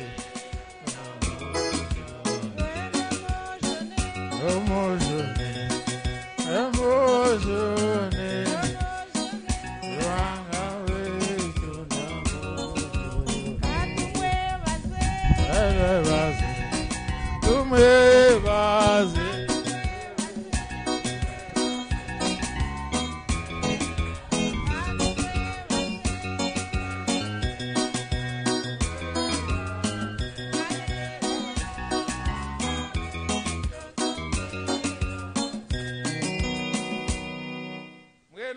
mwahezo wankeri niyenda ngo twishuke twabatira twatandise na bishop omuleberezi weitu twishuke tugaruza meshe nyuma tusime Ruhanga tulebe eyatwihire tulebe byali kuturabya mu buli izooba tulebe byali kutubasisa ebimwe byo kutwera amagara gaitu nabikurabyaho no kubimanya utayimanyire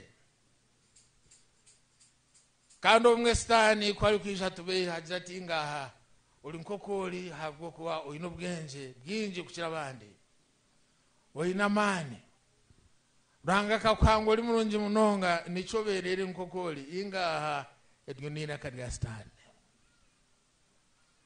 umwaka ogwe 2015 inze Kabale Convention Revival Convention tukaba twindemwe muleberezi owahumwiro wa Kenya Samson Mwaruda akatugambira ekyo kintu kikankwata onerizoba nkijuka ati koli reba kanyanko gote karga higuro mu muti omanyangu heno wakataho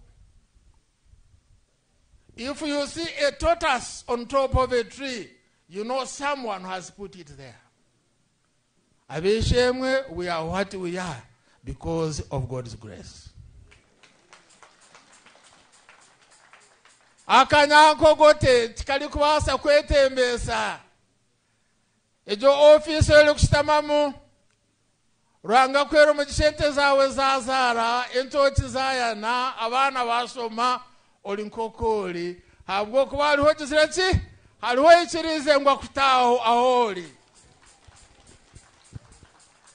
mbwenu kwa abantu tusimereza oba tugume twijuke okumanya ngo turi nkokutuli habwo kuba haliho ruhango kizireki okikozire.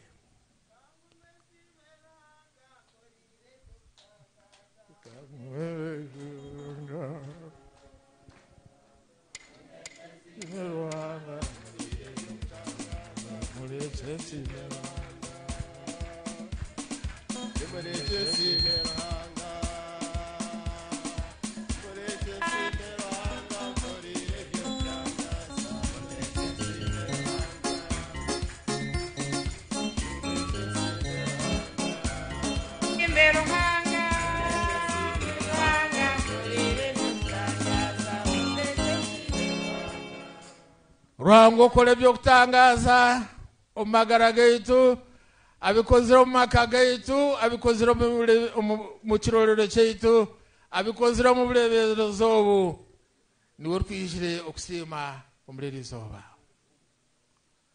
Yesu yakora ekyokutangaza yakwata amagara gogwe, the untouchable. Jesus touched the untouchable.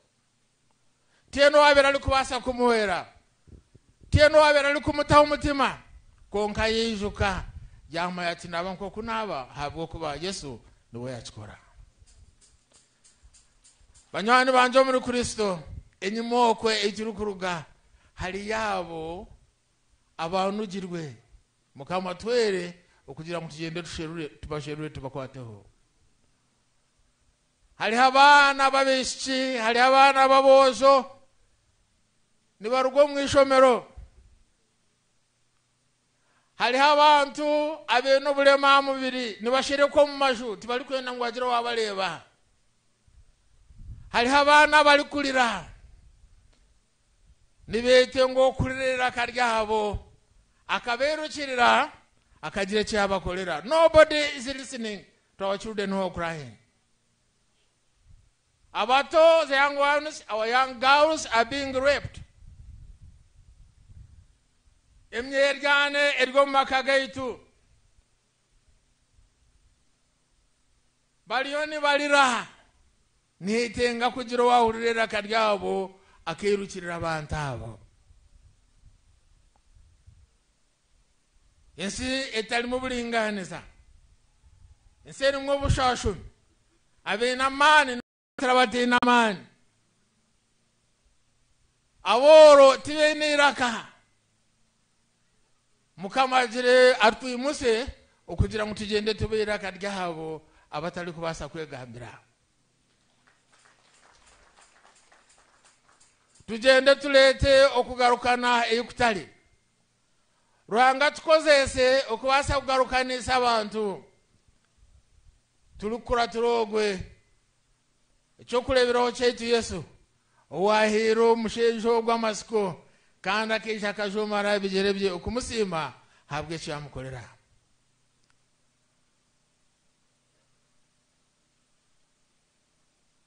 Muleke tusime Ruhanga habwe ebirungi byatukolera.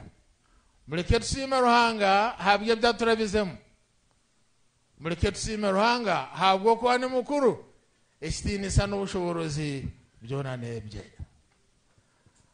Kandi kuna ichire ahamo sharabwe aundarie wonde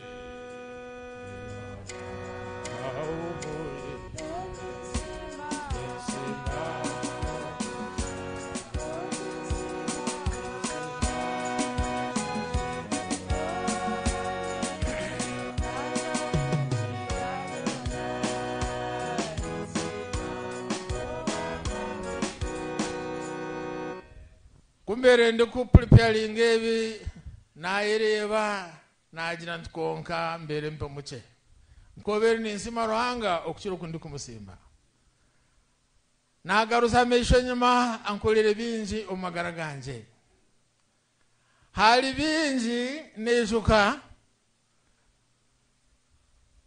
niyo mu primary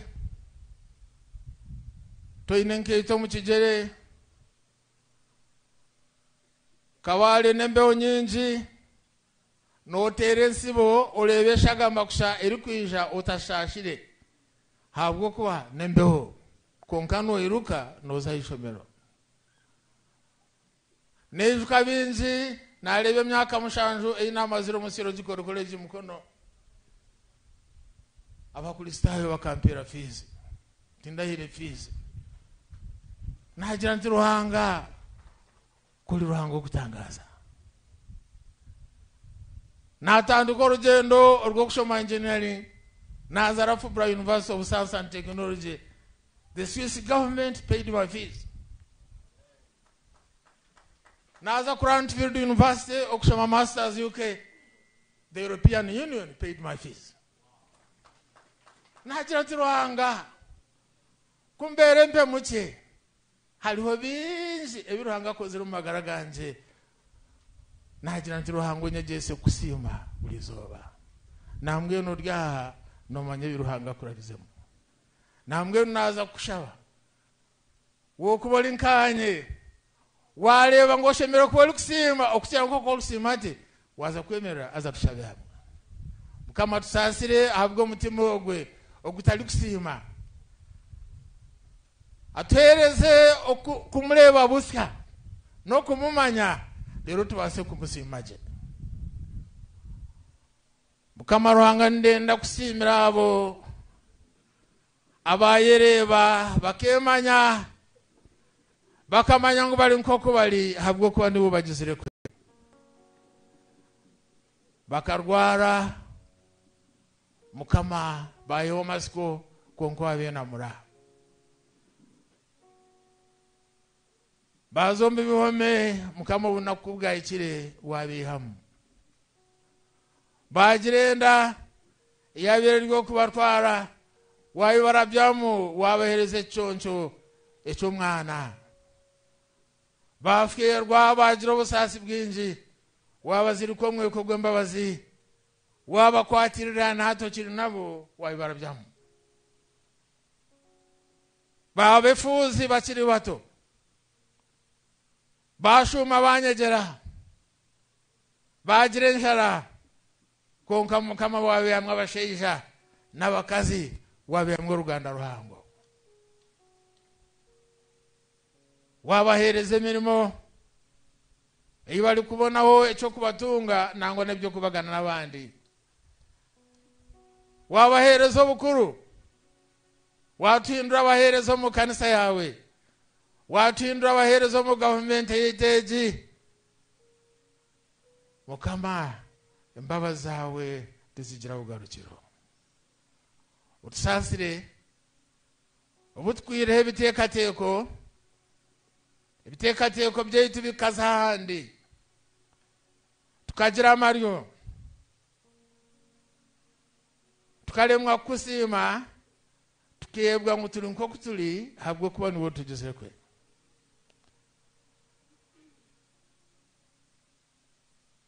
abasheija batakira Yesu ngumwegesa utugire mbabazi namwe nayi Mukama utugire mbabazi twongera kwimusya umuhereza wawe Bishop Onesimus na Mama Flora abali kwebembera obuleberezo obo kugira ngo embabaza wayi Mukama zongere zibensika halibo bulizoba ogumo basangire nezo mbabaza zawe n'ekisinisa cyawe babali kushora obasangire yabali kutaha obahereza amagara marungi g'omubiri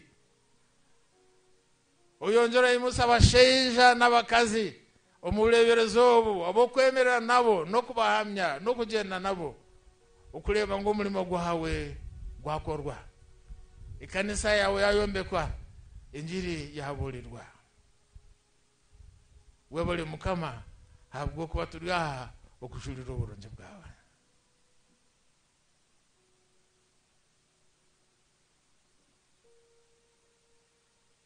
Oyongere aye mukama umwoyo wawe atwegese atushinje tubase kureba obukuru bwawe n'ekitinisa cyawe.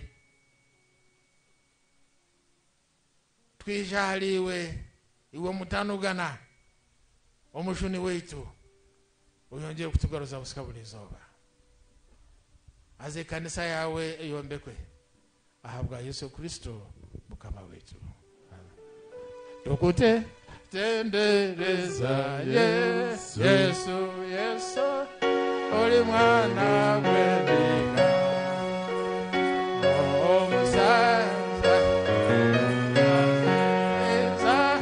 yebaza omulokozi. God bless you. Katsere Yesu mungaro zamani abwenjiri ekitinisa eitwahulira gambira mugenzi wawe oti beitu abantu bakimanya. Hello, gambira mugenzi w'abantu bakimanya ngo bagakanyankogote. Aha, akanyankogote mu muti bakiriko ni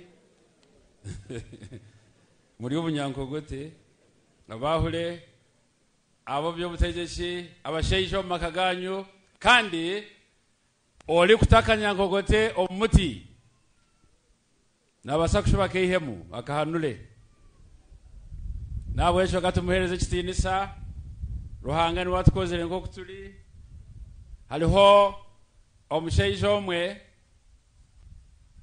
akaba naturu mu kizimbe kireyingwa nka cathedral yitejaho yahika ahigurokwe abatakagire ibire mugumeni muragerisho ero twayika kusima osime okugira ngo eze ho rushura twaza kugaruka mwagureije oshanga ho rushura mbweno omusheyijogwe buli mwebazyo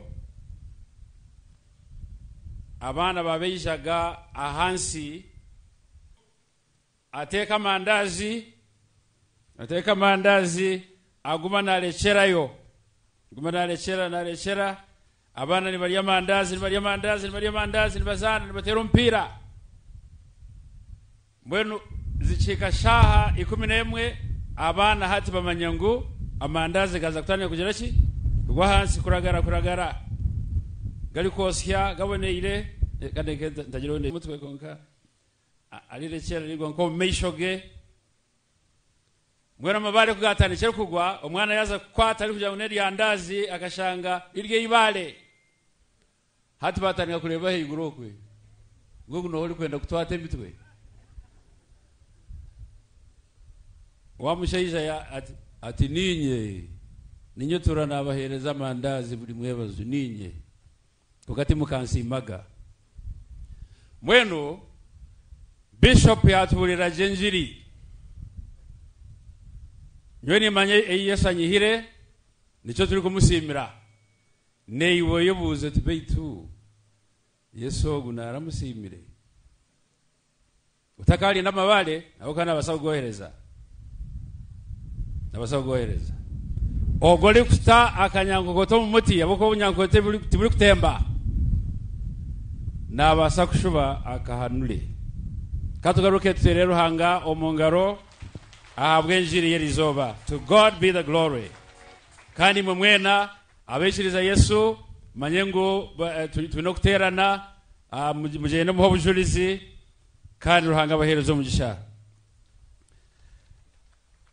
nitwenda okutwara umugishogu okwakira omugenyi wetu mukuru kandi owajekera the Right Honorable Thomas Tayebwa, Deputy Speaker, kandi nashuba namanyisibwa ngo yajekera na member wa parliament wa Rujumbura so yejo mu biti bingi kandi ogo ni member wa parliament wetu wabashara muri Rukunjiri omuchara ningashi Honorable Medias Kaharata mu muterero mu ngaro kandi mu mwakire welcome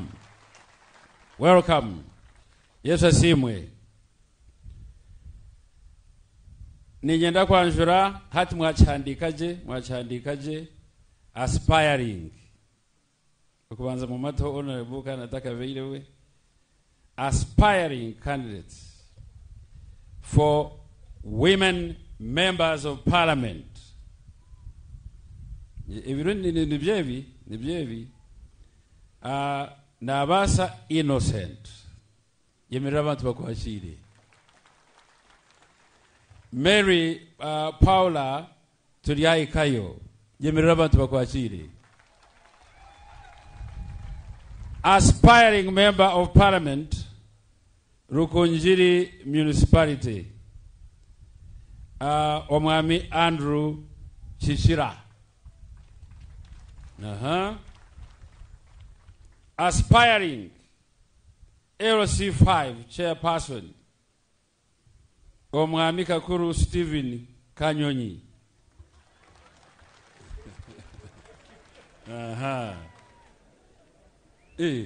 Kamwashemererwa niki? Okay. Nyoni ni bishomango ko mwabimpa.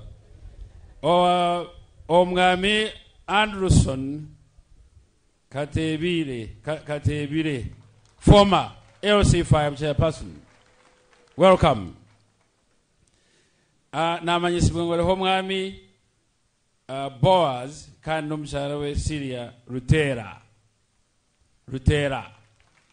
Abantu abo mubongere ngaro batuherize batwasize munonga nibakwasa munongo obusabadikoni bwabo kandi n'obuleberezo namwe batuherize bitoki 30 ibyo kulisa abantu erizo turalise buli omwe konka hariho abararige 30 ibyo bitoki. Kamba gambire gushari karibu.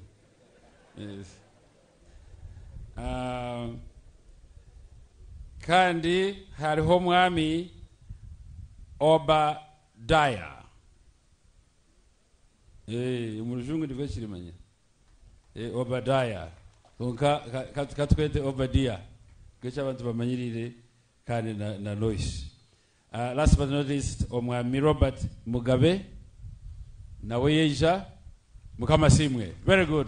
Ngokumura bimpe niko ndabishome. Mukama simwe munonga twazagumiza muna service kandi twaza kusima ruhanga. Ekituri kusimira no kugira ngo esente zona ezitureihe omukusimoku itwabariyaha abariyaha line babatereho enamba ningashi account details. You know you can do that. The account details or as a bank. You should just get a mobile number. So what I hear mobile number just or the bishop akazu yangu tukaji tuinjirejo. No mambo beji bali 12 akali momwe obabiri nibeta Yuda. So wabona umuntu yagira ati esente zeitu zo kombekaniza mobile regi konka alho bank account details nibasa kuzitaho kandi ninyara kusema munonga Darshan secretary naba archdeacon abo kuba tukechirizana nabahule bona bari aha tukechirizana ngo esente zirashorozi bweri izoba o makanisa gona. Ezo sente zona zize akombeka ekaniseji.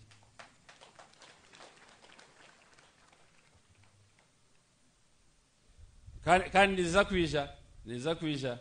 Kwa kano sho myaka yeira ho kale. Ino wabira Nazareta yaba ni treasurer yaba noha. Ino wabira Nazareta zagwa mu mezi minera. Ezo nizakwisha. Bakanya ngo zikagwa minera ngo konka yaje buko mezi weti ya. Konka sente zato. So ezi nizakwisha zona ngo kuturazishoroze rizoba. So mwaba ni muhereza ohereze uri kumanya ngo turi twombeka kandi tubasima munonga abo kuba muriyo numuhereza ezeyitegura okweningira mwachulire abakuru emitwaro 2 abana omutwaro gumwe minimum konka hina bahirente hina bahirente namwe abanyarujumbura imbakunda munonga nimukunda ruhanga namwe muturete irente zo kusimbisa eka yanje nanye twaletente kandi shabire Diocese Secretary ori kumanyente uri kumanya gente na zo mu farm enteze ruhanga mpeire otorane mu eri kuchira yo burungi tujihereze ruhanga hariho nabandi batwirente Nyakajeme hari TV Steven na ashe batwirente ente nyingi muza kuzireba kandi ezonte kambe hanangirize muzihindure mesente kandi sente ziri kuchira azakatale nkente yanjejo mwamutagiguzireje ninjegurira mutananka nomanya bananka abari kutuyamba kuguza umuntu nabasoje ati miliyoni agitwara konga wazo mukatale ziri nka miliyoni 2 neshweka so be generous muhereze ruhanga. You can never out to give the Lord. You can never the Lord. Muhereze ruhanga gwe naza kubashumbusha kandi ninyanangu munsimire omushaija omwe no shatari aha nibamweta Elder Emmanuel Chikoni omushaija ogwe atugizira ati nyowe atamategura gona agari kuza kushakara yo kanisa ati ninyora agagure mweno hati mwe murondeze ezebyoma murondeze areba murondeze amashanyarazi murondeze plastering murondeze entebe zirugamira izoba twena ngogo mwaka gwaza kwa habe halo urushura oli kucishiriza agira ati amen Yesu asimwe munonga.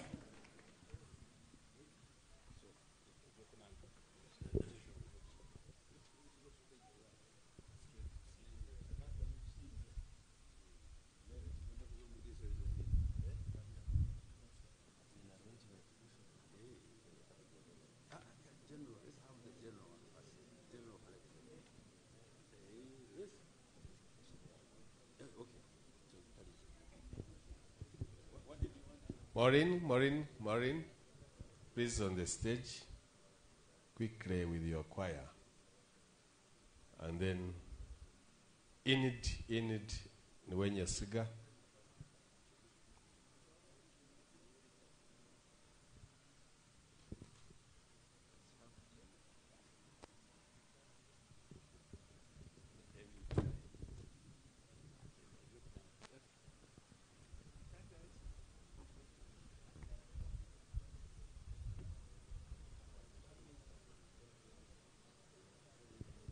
I think in order to redeem time, naza kweta mama twemereraha muturetere baskets baba nibeshongora mubini murete sente nitusima abo kwa twa tsiruwe nongwe shaka nizitweho so katukolecho murete baskets tuzaha ababa nibeshongora mubini mureta ebyo kuhereza ruhanga.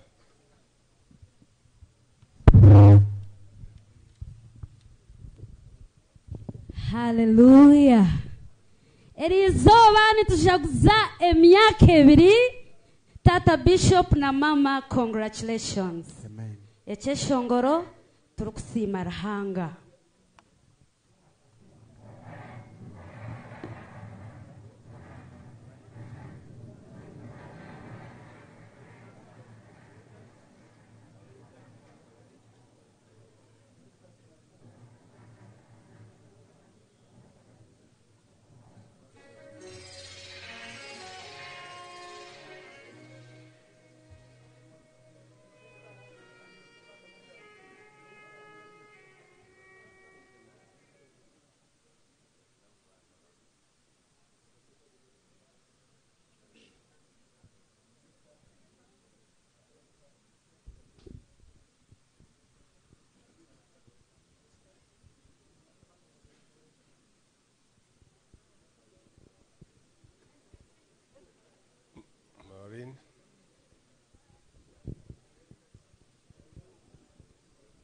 Arepa Sanchez, Yunzrabamu, can pick one.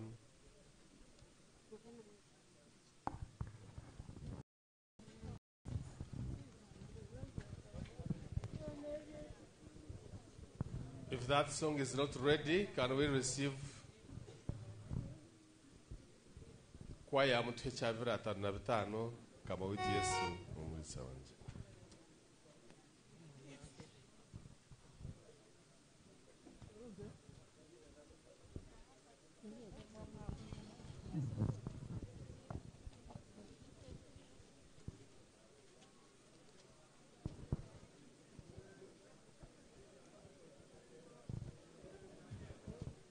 Bibiri 5:5.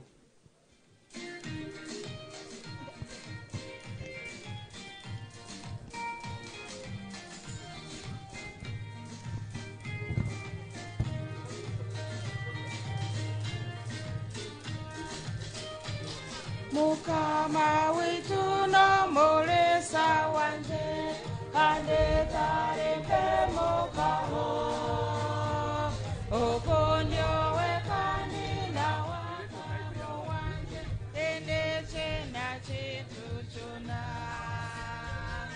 aseturo mudo shakoza awonya seboro hera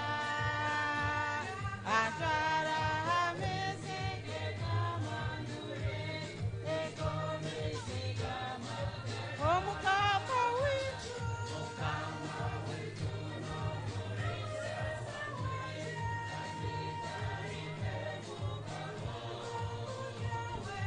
Kunyo wekandi na wakabo chena chintu chona akantaru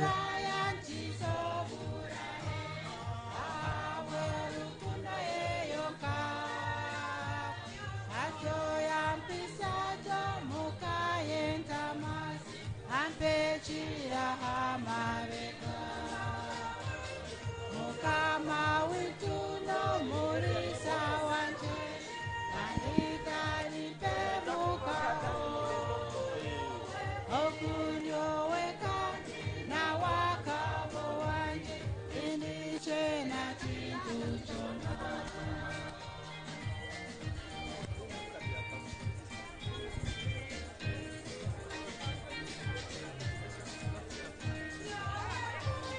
Kumbani hamwena mukama wanje naikwa wakarikona Njira chintu chone chitinisa ahakufuwa vanine Mukama witu no mulisa wanje anditari pemukao okunyo wekani na wakabo wanje indiche na chintu chona andise vyokurya vyevinyigusa ananjirire mbabazi anisa hamisike kama azangarukwa mama Mukama witu no mulisa wanje anitari pemukao okunyo wekani na wakabo wanje indiche na chitu chotana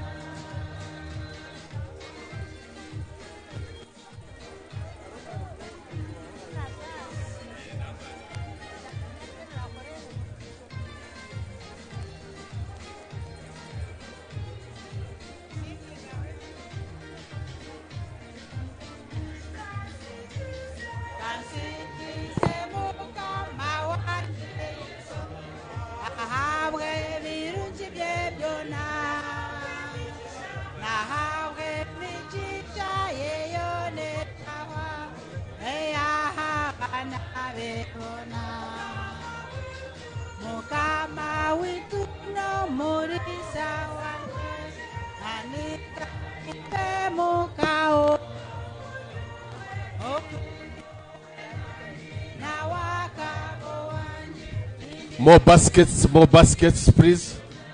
Abinebitemeraho.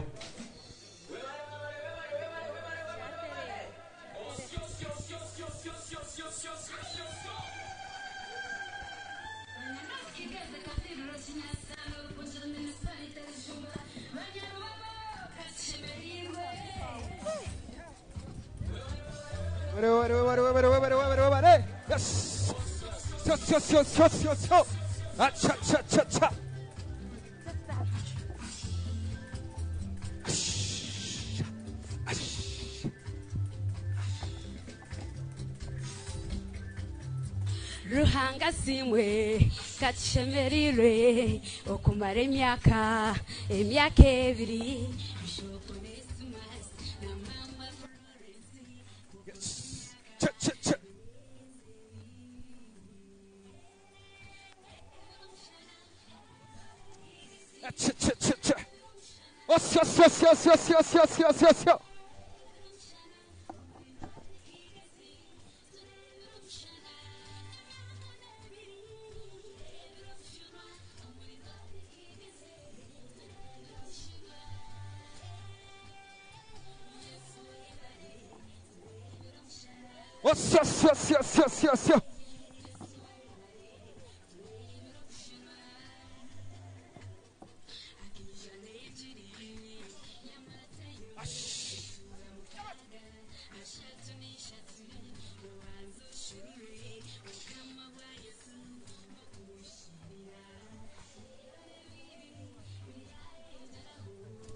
Besania Batengesi Mutahemu aba Reverend Julius Mishana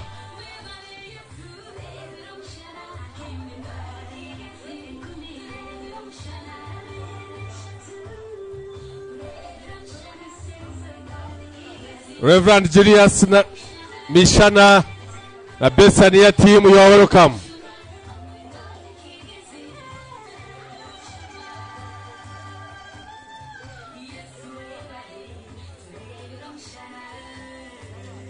Cathedral Youth, Mwebare.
engaro pango mnonga kandi hatwayakira Besania timu eriyo neija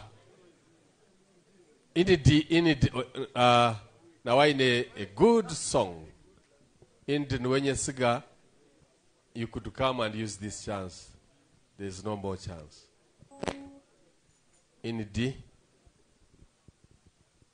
Kahero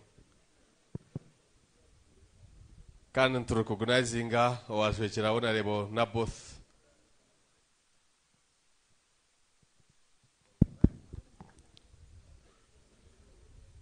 Naboth Namanya MP Rubabo, you have a word, you will come.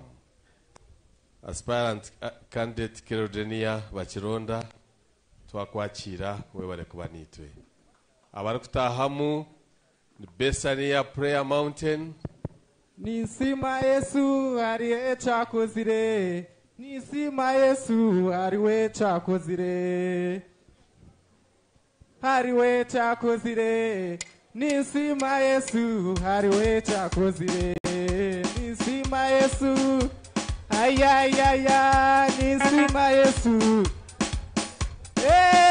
Nisima Yesu Ayayaya Nisima Yesu Munywani wande Nisima tatitwe Ayayaya Nisima Yesu Munywani wande tamutere ngaro zanyu Ayayaya Mushisha ni munzi Ayayaya tamutere ngaro zanyu Ogo mushisha tutambira bugwire Ayayaya Webare gare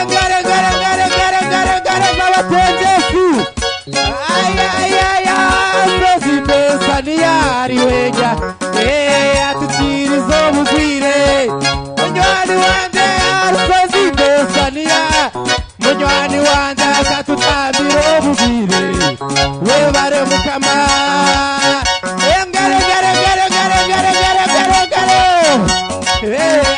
Munywani wande akatutambira ubugwara Etushoyigwe yatuhereza ubushinze Webare mukama Nisima Yesu Engaro z'abatenzesi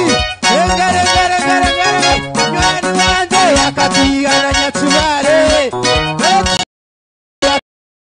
ubushinze Webare mukama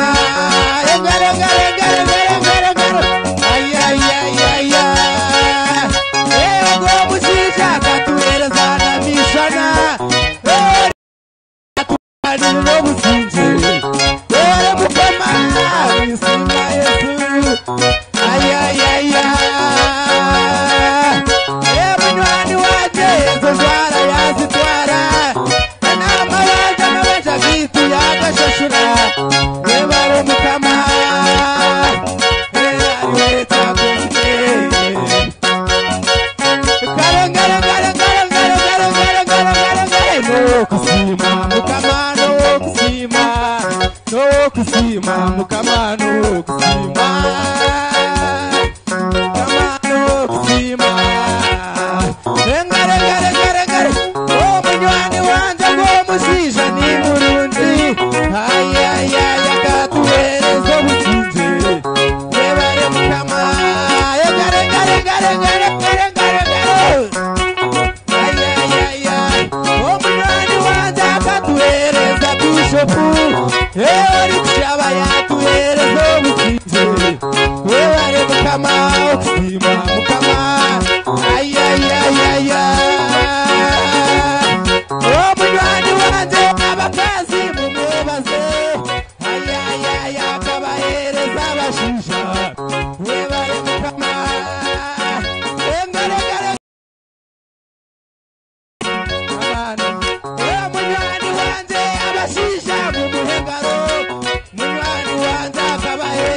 Hallelujah. Katushabe. Father God, we want to thank you this afternoon for the gift of life and gift of ministry. We thank you for your daily blessings upon us and especially upon to our brother, the Right Reverend Onesimus Asimwe and Mama. We thank you for this diocese, and we thank you for each and every person who has turned up to give you glory, to thank you. We thank you, Lord, for the gifts which they have brought before you. It is simply a sign of thanks, because gold and silver and all the animals at home and in the forest belong to you. We thank you for the precious gift of your Son, Jesus Christ, who brought light in this area, and we are acknowledging your saving power today. They have brought these things. There are some who were willing to bring, but they didn't manage because they didn't have what to bring here. Others are sick. Others are held up with different responsibilities, but they have been willing to come and attend this function. I also want to pray for them that, Lord, you will continuously stretch your mighty arm and touch each and every person. Bless our diocese. Bless our bishop. Bless all the ministers in this diocese, the archdeacons, the priests, the lay readers, all laity. God, we place them unto your able hands. Lord God, you said, whenever we meet those whom we love, we bless them. I pronounce your blessings, O Father, which is not given by anybody on this earth planet, but you alone. May the blessings of God Almighty, the Father, Son, and the Holy Spirit rest upon you, Bishop and family and Mama. Rest upon this diocese. Rest upon all well-wishers and cheerful givers who are supporting the construction of our cathedral, who are doing each and every good work in different places, different churches, different homes. Bless us, O Father, as we continue to worship you and telling people the good and mighty things you have done in our lives. In the name of God, the Father, Son, and the Holy Spirit. Amen. Amen. Amen.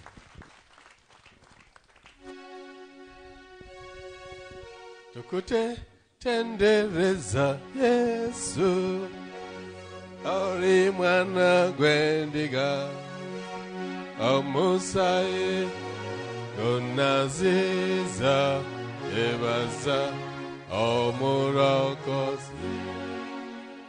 The bishop will invite some people to give their mtanda.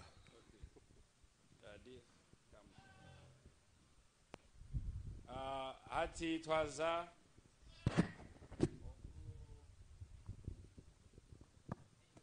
patunga okusima okwekitwena awokuba ejo niyo order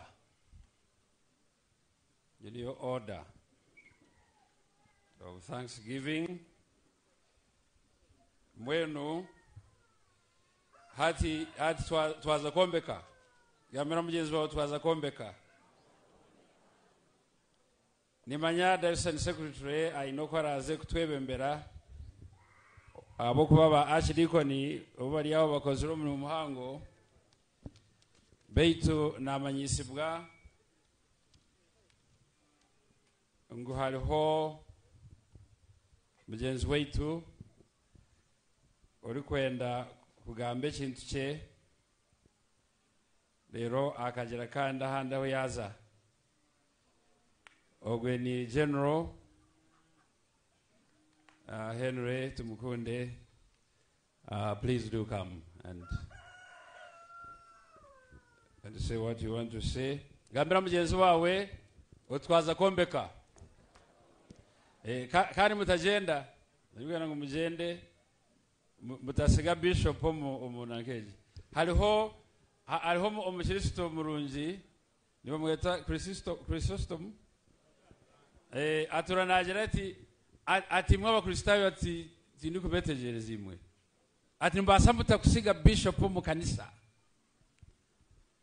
mweno atakajiro wasiga bishop mu kanisa but makoraro don't go very far abokuba nimwenda kugenda nimukuza Kampala don't go very far but get ready. General Henry. Bishop wetu Onesimus Asimwe utujere izoba kwereza izoba ritari yabutosha tukukurusya ukore mirimo muhango omudayosisi ya North Kigezi abakama baitu omuri Yesu awija kuberaho Bishop Bagamuhunda, Bishop Tubejuka and Bishop Gasatra. Sebo nuja kutusasira itaba kupaka sombi akishari omwento rahuka kwenda kugira ibindi bitwaza gukora kwiyahomboye no kukiriye cyangire munonga ntakagiro mbyange nanyenda kubanjura omukazi wanje ukanaboneja nawe muntu mbeta wa cyari tuntubeta wakazi kunka byona nijyaho nibukora so nuwogo Bishop ntwenda kwebaza munonga abo kombeke kaniseji no kombeko bureberezi munonga ntwenda kusimira okwatana sabantu okwihamo amahari okwihamo obutekerezana kandi no kugumorwa hagati y'ebintu byona Bishop ningiro bwabona jaha okashoma history ya Rukungiri turi abantu abarabiro mbintu bingi bigomero mu kutekereza no mu politics yegekeri center yo butekereza na bwa politics konka ningira ngo hijire kwizira niho naningira ngo kujoininge ngo tugume tubare michayito iruhanga twire burgumwe tumwe tugwishike ntuje kutangara rukunda kwe ningira ngo ushangire Rukungiri tereire twatega mukire twino usinge tukine bindi nkaija nakureba Bishop ebagambana ba Bishop tubagamba mu bantu kunkeke nabeni kugambira nyone kitekatekaho emyaka yabana 80 nyonye no kutekateka ngo bundi tukabasa kwinduraho ahambera yitu ya butosha izo bankeri nituyijuka emirimo muhango y'abandi bagenzi babo bakoze rutakayizire ntujukiraho Bishop Magezo takiruho wabena kuro mu muhango munonga Bishop ni mauna ni ndakukonkana arganta gambira abakama baryaha nimfa bwen kangamba abakama baryaha nyabo owekitinisa media skaharata ojana jwekera umukuru mukama we amin speaker we to abaryo mugenzi mukuru we izoba nyenda kwakira ntene kubanganisa nyabo nabo kujwekera bona mukama akwereze amana garukira geri izoba tuyibyawe nyincaka nyenda kwakira abarkwenda obukama hano akwe byakishare Bishop narene kuteganisa abarkwenda obukama ha hariho Mary Paula turyahikayo konkito ninja Bishop abaye babiriho ba MP mureke guma kutuserasera protocol gume twakirije nkanye nkabaho MP myaka 10 n'ekindi ningira mwana mwanjura abana mugume mu kitemo na cy'abantu bakimanyere bake kuserasera se ikindi cya kabiri nyenda na Mary Paula kakore emyaka 10 kanyakire abandi nkawabe ari chairman wetu Andrew Katebire mukasebo abantu bamanye ngo wabo ryaha Bishop nyenda kuyambo hatukutora rya tuzo fundraising Andrew Shera ogo na isimbo mtawunomo ogo numtawano wanje kunkashazire mukunye simbaho nanye nkwiteka tekere owashabe cyarubona tukuri nimfa nyondi yahantwija kuri kwataganamo ikindi cya kabiri nyenda kwakira Caledonia ho Rwanda hari no wabakazi ecyora tukushabiraniwe ntushabira nabandi umwami kashejo unahurowe wabaryaha kwa kubaho abana b'amasho gange gatareba mu manyangunyoni mbahagera mu nshonda zanyu kandi abari kwija kuja kutwesimbaho ntubakira na mani sebo commissioner general wa prisons bishop nyenda kugambira ngwita baragira mu gihome nito tukumanya mu gashogwa wa commissioner wa prisons nyo rero tinyo shayo imwe batahana rero abanyarukunyiyo ko abanko mirende mutatira kirere bakikoma abandi murara mushitami ibintu cyebi nabyo yo kambere cye natakwenda kubuza umunonga sebo commissioner wa prison twenda kukwebaza abo kuboko ziro mu muhango go kufundraising kanseji mbere nkwino muri bingi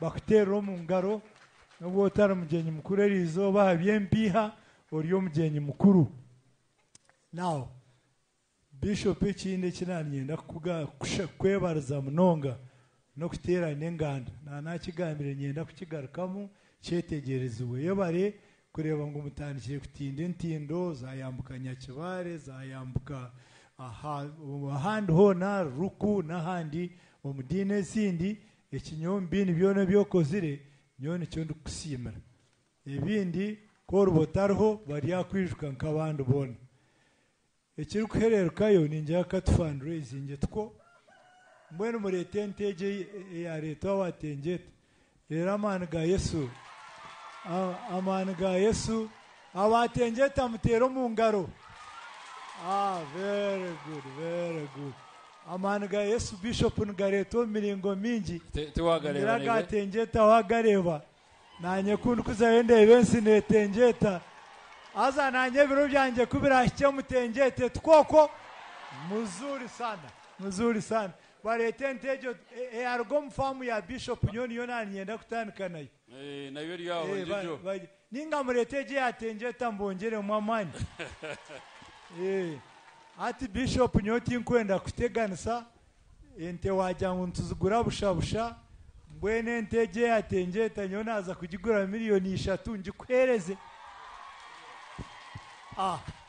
dene argo mfamu yawe naza kutaho miliyoni 1 orabaye mpihe zuri kongera wazitemu bantu mwebye biturumuni byetenga mamani meje bwo kubyepema mbwepema nibija kubateganisa yawe bishop nataho miliyoni 1 orabone zindi aziteho ntakagenzire nyenda kwakira bishop gasatura ntumanyana munonga cyatushemeza munonga kushangaha mwebare na kuburo businge nsi yanywe katerera ntubaherebesa erisho ryo kubetenga mbwene itokuni yaturiyo ntwepanga ebyituru mwija kubana mbuhurira katu ninjye byo kushoninga nabirgamu nyobu nahereza ishatore konka ore nakiza aho gitware konka tengeta shanchize kandi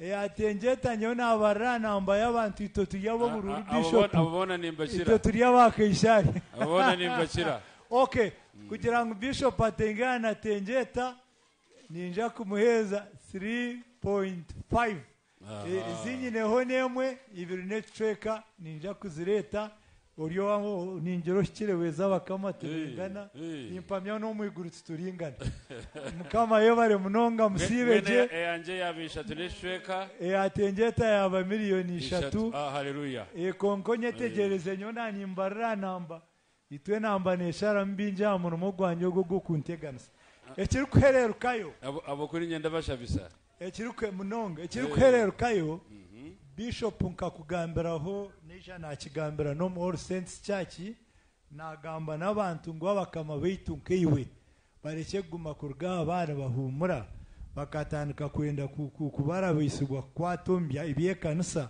aho kwatabapangire byo kubareje kumura mbwene nyo kanyize mututandike insurance policy yo kusibura abantu baitu insurance policy ejo ntuguma ntutonya mpora mpora ishaha kweruka bishop yana agenda atari kweranzya nyuma ntumusibura mureke kwishuka kuzacyamuhero bishop kajya ngutandika umusinjogo ninja kutaho miliyoni 1 ngigi nagireta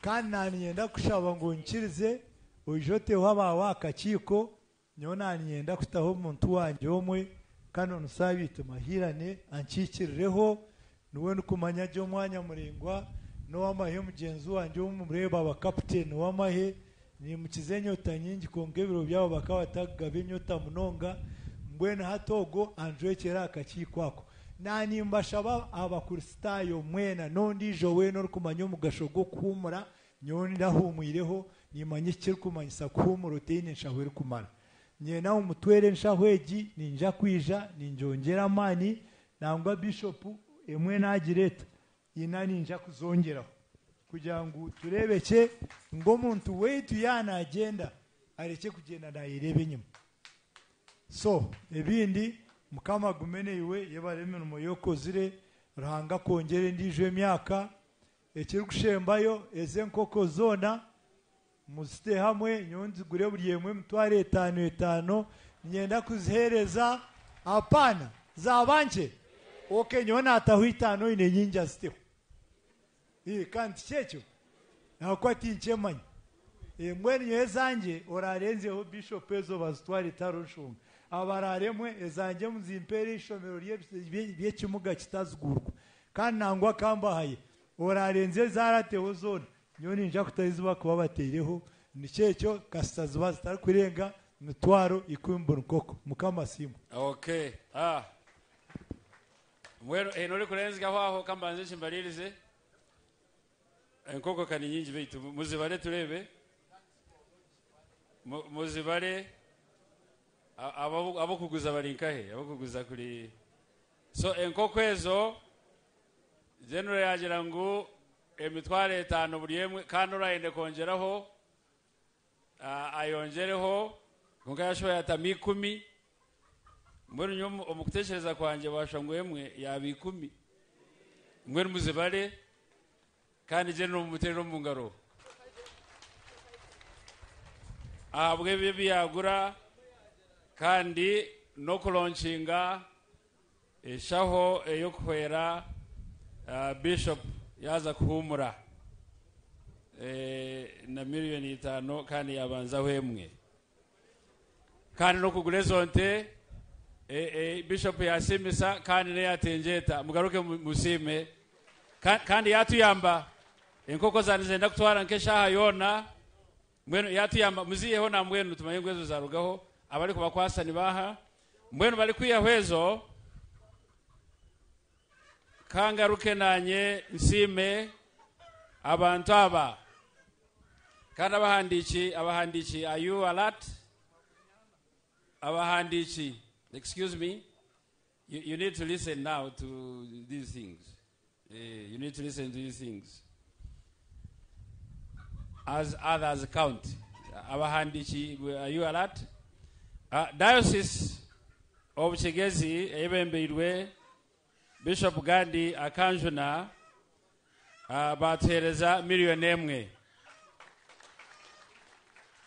Canon Frank na Helen Katsime miliyoni 2 Omwami Martin na Patricia Mwamusia miliyoni 3 Canon Boaz Matejero miliyoni 2 Canon Agaba Maguru miliyoni 2 Council Isaac Atkunda miliyoni 1 ogweni Deputy Chancellor Titus 2 Ministries abachara abo mwaleba miliyoni 1 Canon Ivan Batuma miliyoni 1 Emmanuel Namara Muhozi ogweni mutabani wa Moses Muhozi munywani wanje miliyoni 1 ASP Elias Twesije Kaino miliyoni 1 Mrs. Ruth Asimwe na hamya miliyoni 1 sente nyingi na nyakanzi bereke hati aha na nyakanzi bereke uwo kuzakiriza zikwate omu hari mu miliyoni izozi inkama 20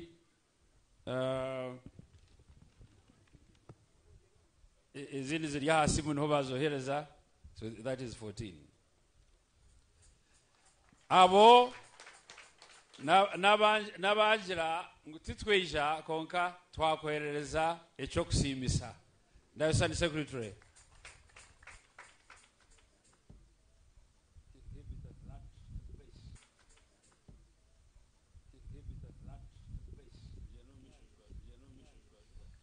twatunga na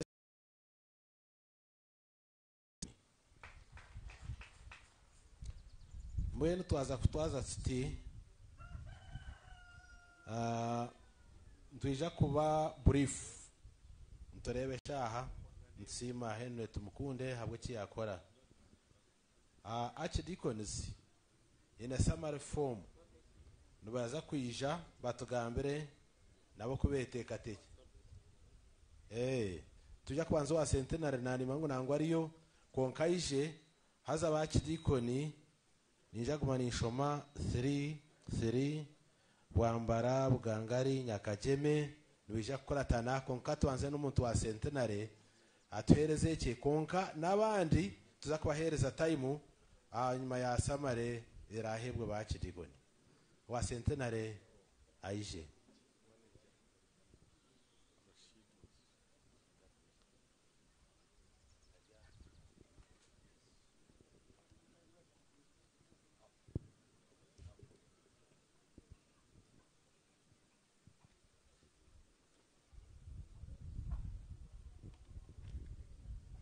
representative wa Centenary Bank is welcome here.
kanshaba abana kuruga mwaka gumwe ka myaka 11 mushumo wa primary mze kutunga lunch ready abana ka myaka 11 yo bukuru nabazire babo no basa kumusyayo konkiwe lunch yawe netariyo neyo mwana mwebare.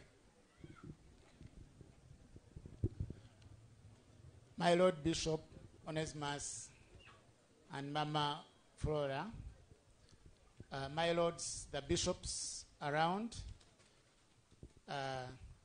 General Tumukunde, my long-time inspiration, protocol observed. My name is Rashid Musisi Semanda. I'm a Muslim. I'm here, and when I come back, I came here, I'm home. I'm home because I was trained by the Anglicans from Mengo Primary, Mengo Senior School for 6 years. That is Namirembe Diocese. So I was trained by the Anglicans. I'm a Muslim. I've worked for the Catholic institution for 25 years, Centenary Bank. I bring you greetings from the Managing Director, Centenary Bank. I would also like to say that the bank, in its bid to serve the Wananchi, the population in Uganda, we decided to serve everybody without discrimination. Wherever we find chance to come and share with the people who come around, we put aside a fund under the corporate social responsibility to be supporting the community. And I'm happy today. When we got an invitation from my lord the bishop, we had to move very fast to come and be part of it. I'm the chief manager in charge of commercial banking in the bank, sitting at Mapera, and I'm representing Dr. Fabian Kasi. My lord bishop, the managing director said that you have opened, and you indeed opened, a window for us at Centenary Bank. it was practical when you accepted to give us business in form of accounts in our Rukungiri branch. That is quite commendable. We are saying that this is the beginning. Every year we want to put aside something specifically for Rukungiri Diocese, Anglican Diocese. This year we are moving fast because we got the message from the manager, Brian of Rukungiri, and we came with 100 bags of cement from Mapera. And my Lord, I said that every year we'll put aside something for this diocese, specifically Rukungiri Diocese. But I want to say that even before the year ends, we need to work together to see what we can come in and support with. Centenary Banker is banker for all, and I would like to say that we will continue supporting. My Lord, allow me to hand over that lorry of cement right now with your acceptance. I would like to request that I hand over officially. Kugira ngo uzo mu kishwani nawe ayereke bakama be ku cyayishiri amuvutere mu ngaro Rashidi mwamurira Rashidi nabo batwasa kombeka aba Centenary. Yes, thank you.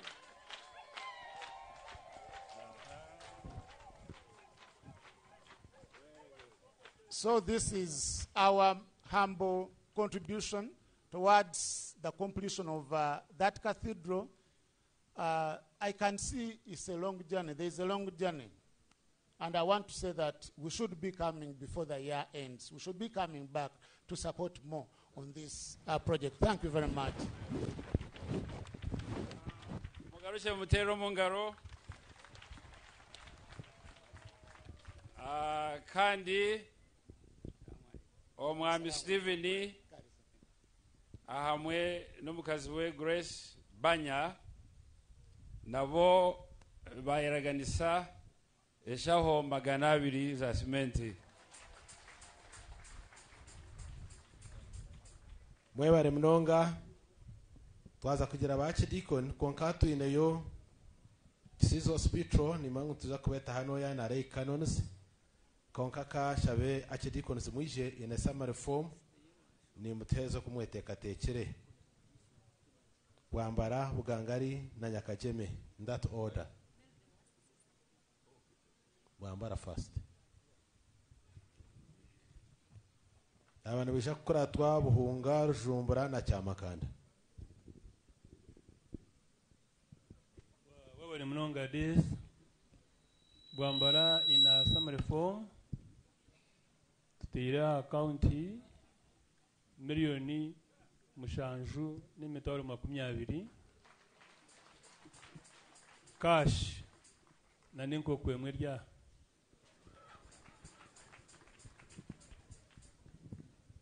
yebale tata bishop na ba members Bugangali achidikonale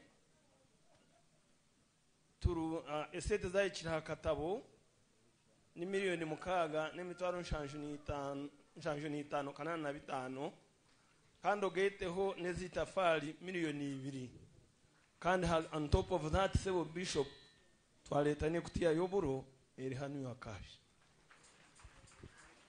beg your pardon omuliyezi tata bishop taharimo ezitafari nizija kwijo kwazo atito Muruhanga bishop Nyakajeme achidikonare cash to banking jire miliyoni 9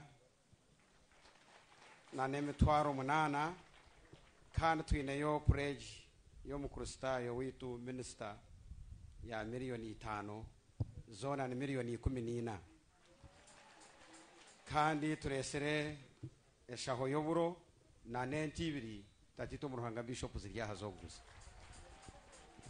Mwebare abanyakajeme twemerire kanshabe Buhunga Rujumbura na Cyamakanda in that order na bateze report yabo. Buhunga first. bonga akidikonare ezitegura ni miliyoni 2,86 na shilingi 4 kandi ezo kusima ni miliyoni 6 n'emitwaro 6 n'enkumina zona hamwe ni miliyoni 8 emitwaro 16 n'enkumi 28.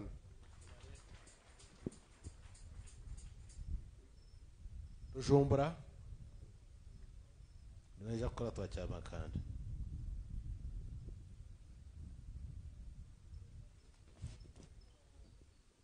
Webare Rujumbura kidikonore twasiya miliyoni 5 aha kusima kwa bishop konka tukiriyo ntoronda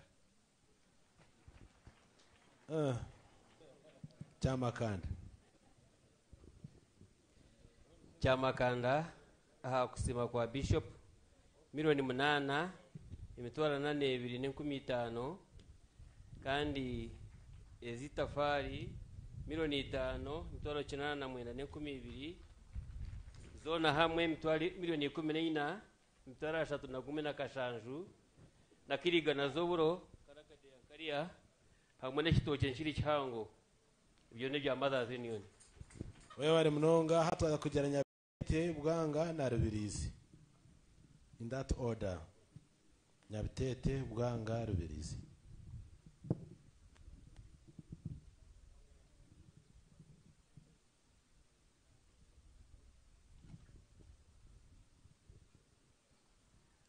Tata Bishop Nyabitete Ntombeka konka we belong here. Ntichoroza konke sente ziri account Bishop ni miliyoni 10 mtoro 86 mtoro 82 kakaga na 5 Bishop cash.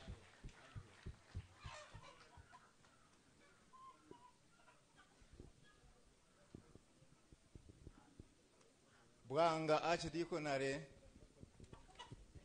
okusima kwa Bishop ni miliyoni 5 n'emitwaro 57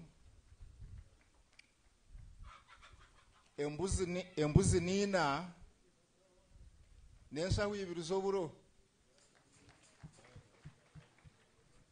hariyo n'ebihimba kera 5 ezitafari ntwiza kuzanjura rwa kabiri. Ebare abarubirizi akidikonare kusima ukweri izoba twinaho miliyoni 4 n'emitwaro 82 kandi habwitafari miliyoni 11 emitwaro 8,5 eziri kureta miliyoni 15 emitwaro 50,5 ntakatire kazindara hasi. I will request the medical superintendent Chiefs Hospital step forward and present your gift on behalf of the hospital.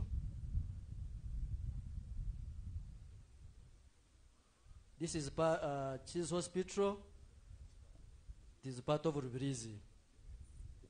Thank you, Archdeacon, my Lord Bishop, and Mama Florence. We want to congratulate you upon this anniversary. Jesus Hospital community, we are giving 5 million check for this cause. Thank you.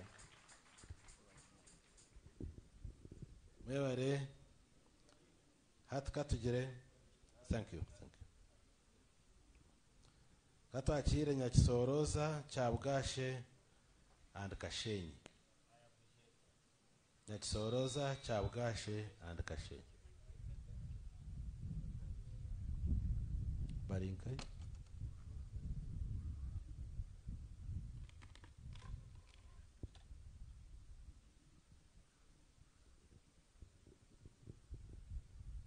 Tatito Muruhanga Bishopu nitwe Nyakisoroza nukwe twija tuti ahabwa Thanksgiving erizoba twinoho miliyoni 7 n'ecweka kandi twaretaneshaho yoburo ahabwitafari twinoyo miliyoni 1 n'emitwaro 12 ezo zona zakora miliyoni 8 n'ikintu kandi na commissioner general witu nawe yatusherekereza ryaha twakushemerera koka abanyakisoroza na rubirizi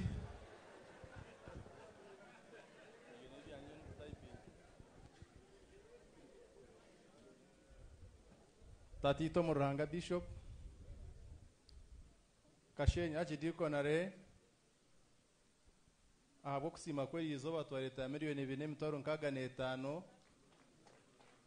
kandi itafari twine miliyoni mushanju imitoro 9.34 zona ko kuzigitarana za miliyoni 10 imitwara 5.34 kandi twine neshaho yemondi Tato mureberezi abwacha bwashe tube twa banki ngere miliyoni 4 cheka konkeri izoba mpa miliyoni ndijo yo kusimseri izoba kandi twijana nente hatwaza kugera Kinyasano Dinare Kakinga and Bishop's office.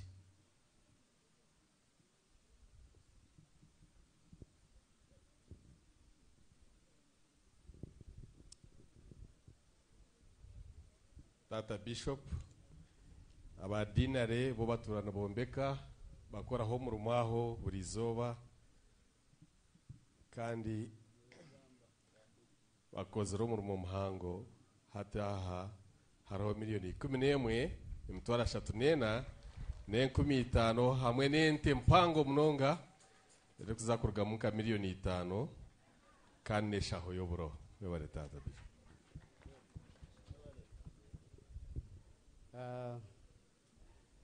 Tatito Muranga Bishop itwaba Kakinga okusima kweli izoba ni miliyoni 9 imitwara 5.5 tibe tuyaba kuri tente konka twazito musente abwitafari ni miliyoni 3 n'imitwaro 3.3 ahabwe twine mbuzi 2 enkoko zazariya hatwa twine mushanju twine gutiya yoboro kandi uko kuba basimire amategura gona nagaruka Kakinga webare mnonga Bishop's office tiyakwene yiseraha konka nitwe tukajya nkatuje kitwakora ejo ninye ndukujebembera of course under Bishop mbwenu Bishop's office baba rya mwemerere nabo tubareba ni nkabantu nkamukaga 10 konka tukoze ikintu cyamani ahabo kusimo ku kwa Bishop tukize miliyoni 8 n'emitwaro 9 ezitafari miliyoni 4 n'emitwaro 10 ezo ni miliyoni 12 n'emitwaro 19 kandi twine na henti. Very good. Webale mbwenu nyenda ngo tugende juba kandi mwebale gumisiriza kandi mutagenda mutakawurikize ebigambo byo mugenyi mukuru nabehanangiriza abana beitu ba makerere nibenda kugenda kandi mucyetegereze ico ni hare konka bine cyeshongoro bari kwija Dr. Rona ainebyona yatereza miliyoni 1 njije ryaha abasente mugumene mwisha Ronald yaho yemerera omwa Melvin Karuhanga ija OB niwogire kiwa gamba kandi tuchene byo kugura utaba wagenda tuchene zonte wahurira neja kukora twa kanonizi kandi hamwe na representative wa Nabos MP kama utasimwe ninyesima hakubatatitwe akatoreke byokukunda kwe obuyagiro muki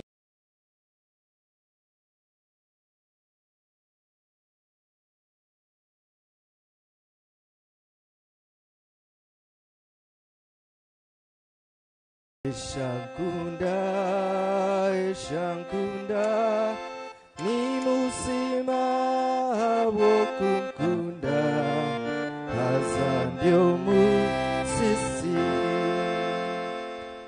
mwebare amazina ndwanyeta Melvin Karuhanga ndi munwani wa Bishop Munonga tukabanza kumanyana about 15 years ago akari chaplain witu and the one thing cyatumire twamukunda Munonga kuyabiraje kuburra atubuze buzo bya Biburi ucyo bihika akuye sente. It is on record kuyabira baznaza kuburra kikamanywa n'abasiramu bakabija kushaba. Bishop tushikunda Munonga kandi eriza nakuretere empano ninsimo murumo gumuryo numukora so nyoniza kubahereza rukorra na yasubinti ezo neshaho rukaga kandi my Lord Bishop nareba wina bagenyi ba Bishop batayi bawe buri omwe niza kuma miliyoni emwe seze ne miliyoni ina niwo yewe yawe targira mwaho nebyo bice mukama gumenemo ijambaze kugomunda Yesu asimwe tere chani mwana rukurubana ya semente magana mukaga obushaho kare na ba bishop yes okay mwenu mushomese muburire njiri bishop gasatura yagira ati nanye kanchize mechwa nechi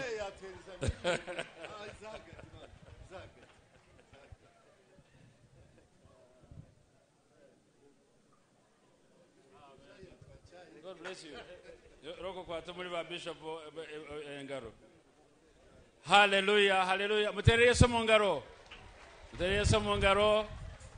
Noreho musigazi wanjogu imuburire njiri. Muburire njiri katureke shongoro bakano nibeje no mujwecherwa wa abakaba nibenda kugenda. Why don't you, is it possible to face the congregation? Abantu babarebe. Kabantu babarebe. And thank you very much, Dr. Milton Wabiona, myoga ya wejo.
mwebare munonga hatka tugira abantu aba nitwenda ngo saving a time twakweta bunosagamba izina rya canons ngabu abantu oshoma baherize nk'abantu kandi twagaruka twahereza collectively kandi no mu kusima buri umwe yatahwe basa ebahasa ye eyindi kuhamya ngo yaba erumwe kintu cyango kutwayeterine aba baryaha n'aba bataroho twasya cash miliyoni 4 n'emitwaro 50 ziryaha omwizira rya ba Canon zaba Canon Stanley Munabi wenka munywano wawe koko uri kukimanya kandi amane na make yanyohereze bahaseji yemitwaro 10 tiyabasa we na Canon Vashta no manyoche babireho murumuna wa Canon Vashta ninga muramu wa Canon Stanley Jessica yafa omukashesho kandi kantu warumu gishogu this is personal mushitame omukashesho muko wanje na muhara wanje abo wagisire oburyo bugumere omubwire bugumere abantu mwe aho naho narebire obwakaba Reverend Onesimus Kunemanzi numutero rumungaro nubwo namureba nkaba ni mumanya ko nkamureba Kunemanzi kandi yemerera Canon ubwo nwe yabera cishabi omubiro bya covid bacinga twamara kuhingira tutakagisiro mwishiki Bishop Onesimus yagira ati nyowe ni mugita twenda kusima bakohereza okusima kwawe emitwaro 50 cash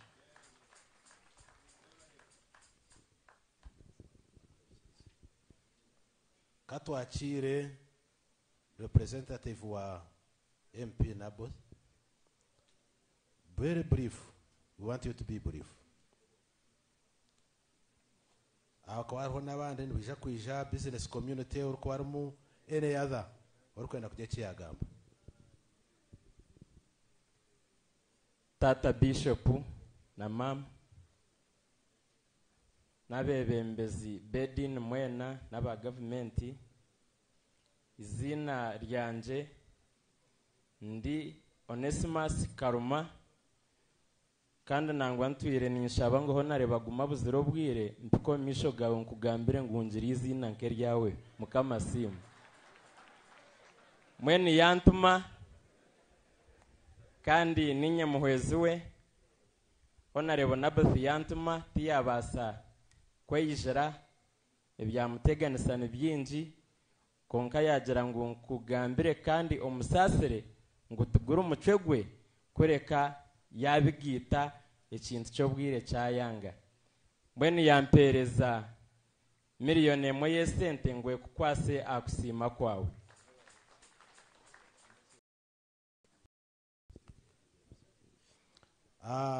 Andrew Chichera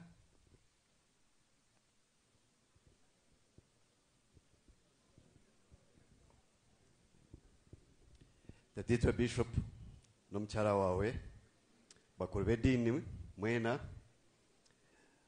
abantu mwena muri sibereje mwebare kwija kwasa Bishop Tatitwa Bishop nyenda kubanza kusimira ikintu cyo ryo nokoreke kandi tukwine kandi tuzakuhagera aha bwenshi nitwija twenda kuhagera munonga itwe turya nyonkurira aha nashomera kinyasanaha nija naza makobore emirimo eyo ryo nokorera amakobore ninjimanya kandi ntutsima munonga general tumukunde yagenda ukache ine kinagenda kumugambira nagenda kumugambira kuno wanyitsimbere waha nyondi yo mwana waha konka bweni yagenda ndakachimugambire konka ntumwakira nambwe kuturashyo mu rubuga ntuje kwesotinga konka tumwakira ngena kwatso mbombekeje ninja kuhereza eshahwigana za cement nambwe nanzina sumu konka wagira ngo tutakazita sumu so nyencha kainija kuziteka bank account kwa rajimpereza. Then nekinde kinda korre tuine community y'abana bakuriromu kandi abahama kandi abinemermo so nija kuba kushoreza mwezindi miliyoni 10 nebyo bitse oyebare munonga webare munonga webare ene yatha orikwenda kujya kiyagamba katwakire Honorable Paula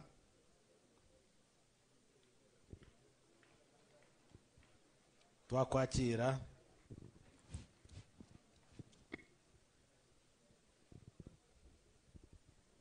webale munonga antakagambire bingi tukwatanisize hamwe tubanze tuterere ruhanga mu ngaro n'akari kamani ahagwo mukoro gw'erizoba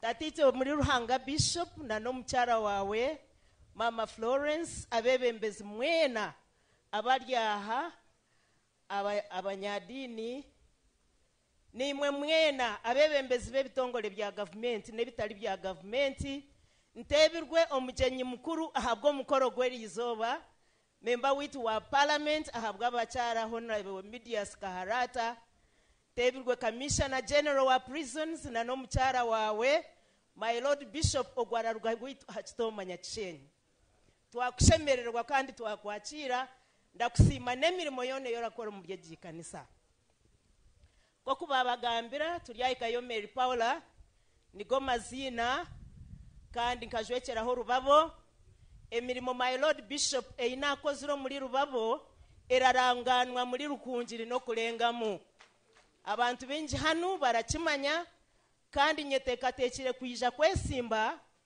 nyesimbira hantebe ya district ahabwa abacyara kubajwekero mu ishengero ry'ihanga okugira ngo ebinakozire rubabo abanyarujumbura na municipality nabo bagwanyirwemo mbwenu nebyo aha mukoro gw'erizoba my lord bishop nanye na leta miliyoni 1 cash kandi ndongeraho okusima munonga ahabwe mirimo eyokozire ejimyaka 2 eyo mazire na munonga omukwegesa ekigambo kya ruhanga omu byabwegese na munonga kwatiraho Makobole high school hamwe na Kinyasano girls kandi no kwemphasizing abantu ngubahingo mwani rero babubase kutunga entasya nebyo mwebale munonga ndakwendeza olunaku rurungiri kandi n'emyaka endijo eyeyiholere kandi yentunguka mukama kwa mpero mugisha mugarake muterero mu ngaro zamani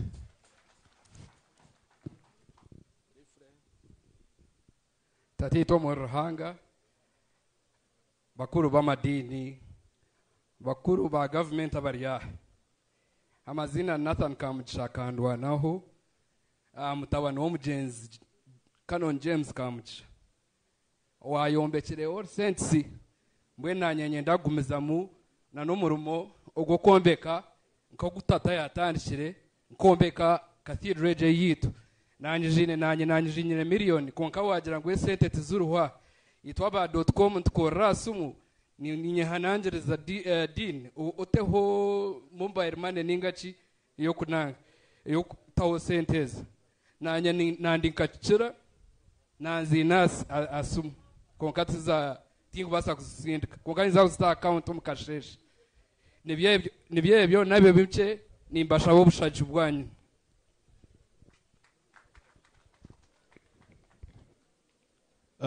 tatito mu ruhanga Bishop Onesimus na mama Flora asimwe na n'abantu mwena abaryaha amazina nabanyeta Steven turibyo kakoro kanyonyi kandi nisima Bishop kandi celebrating your second anniversary with you with my utmost energy and joy. I'm very much ecstatic and euphoric and very much elated. ekinkusimira munonga nokimanya nyosere nkigambire ninkusimira munonga ishomero ryanje. Makobore is my identity. So nishaba aba makobora bari atwanze tere Bishop Engaro mpango munonga. Mbeno kuwa gambira cyo kombeka makobore nagira ntinkushitama. Mena ko gambire cyo kombeke kanisa kasho nkagizarwamo mukuru wanje akiriya jurumu actively serving. My dad is retired there. Where are you? Yes. Mbena nka orukureberera entunguka orukureberera ebyentunguko mu district ombwiro bukwija ninyenda fute ko muganda gwe mutwaro 50 akombeka ekinyaruju kongerera binde byose rwene bikorwa kandi basebona banyabo abanyarukunjiri nanyenzere obwiro butubukwase minyeto nanyentyoke nze ife n'oruguru turebe nkoko byo buhereza mu district as chairman LC5 turawuse kutambura hamwe mukama agumenimo webare munonga katugere ngo abandi twakujagamba bingi webare munonga nyo munchirize nzakashana kwenda buryo mwarebe the next woman MP Tatito Murhanga Bishop na Mama Florence na ba Bishop bitu abanda baryaha ba Archdeacons Mothers Union Dr. Byabashija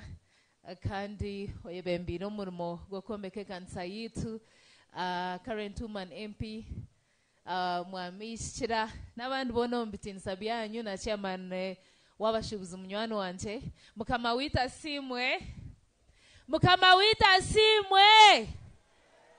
Bishop Kayajango hariyo chamushana amazina nubanyeta nabasa Innocent Kashobera kandi wabinje muri kumanya Kenyanji orikwenda kwesimba ahabwa woman MP ahabwa district eyarukunjiri enyanji yanyu nisha kandi ndio yonse yabona amakuru gacho ndio wabona abanyarukunjiri ma turi abahinji turi abarisa amakuru genyanji enyanje risente zona teshorora gaju chasinao nabuhagubaru mukashuma ninga kahumi zona nezirisa mwenyo ndyaba abantu bona kana akonde kigambo cyomburizi witarizoba yagamba tubakaba bari kumabu Yesu yatambire omuryabo omwe we yagarukire kumusima nyondi omwe omuryabo abagarukire kusima mukama ahabwa kuba Yesu akantambira kushanganya meriraha omisho g'abantu ababona bebitinsa bahango ninsima mukama mbwenu ndukhendera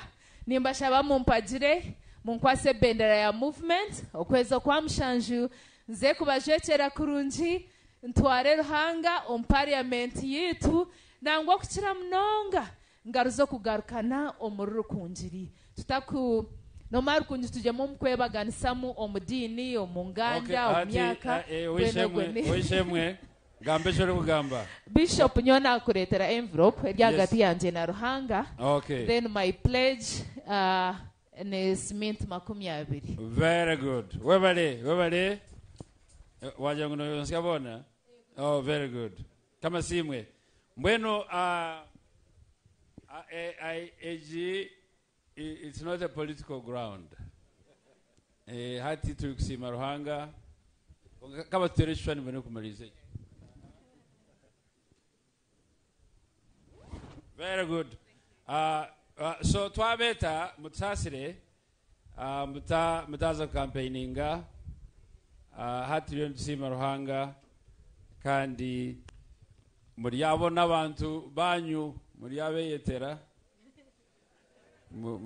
so hati yana gutsimera ruhanga ahabwa Canon Dr. Johnson kandi n'umukazi we Jennifer byabashayija basimisa $1,000,000 izuriyaha ranga simu mnonga kandi mumanya ibyo ari gukora beti n'umushayija rukunda ruhanga Yesu simwe ebindi no bakweta ojiroti ndi Onesimus simwe na hechi tuina hano wa representing ana nawe aspiring MP katugambire contribution ye Tatito Mulhanga Bishop na representing Honorable Anna Tumramye, aspiring woman pain Rukunjiri district mpahasa yatekamwe mtwaro 20. Ogutari kwenda kuba MP konkana wayine kitongore cyakushwe cya kandi ya leta umutwa. Yewende Reverend Agaba Moses kandi the Reverend oyahwirwe umudayosiseji my Lord Bishop nijano mukazi wanje kandi uko kuwantumire kuba chaplain wa Bishop Baramu University College tukusima munonga kandi umukitongore cya Share the Light Organization Uganda ekindi ukora nka director twakusimisana miliyoni emwe. Mwebare munonga ni nyangwa abo bahwayo hati twaza kuzakindi kandi tugende juba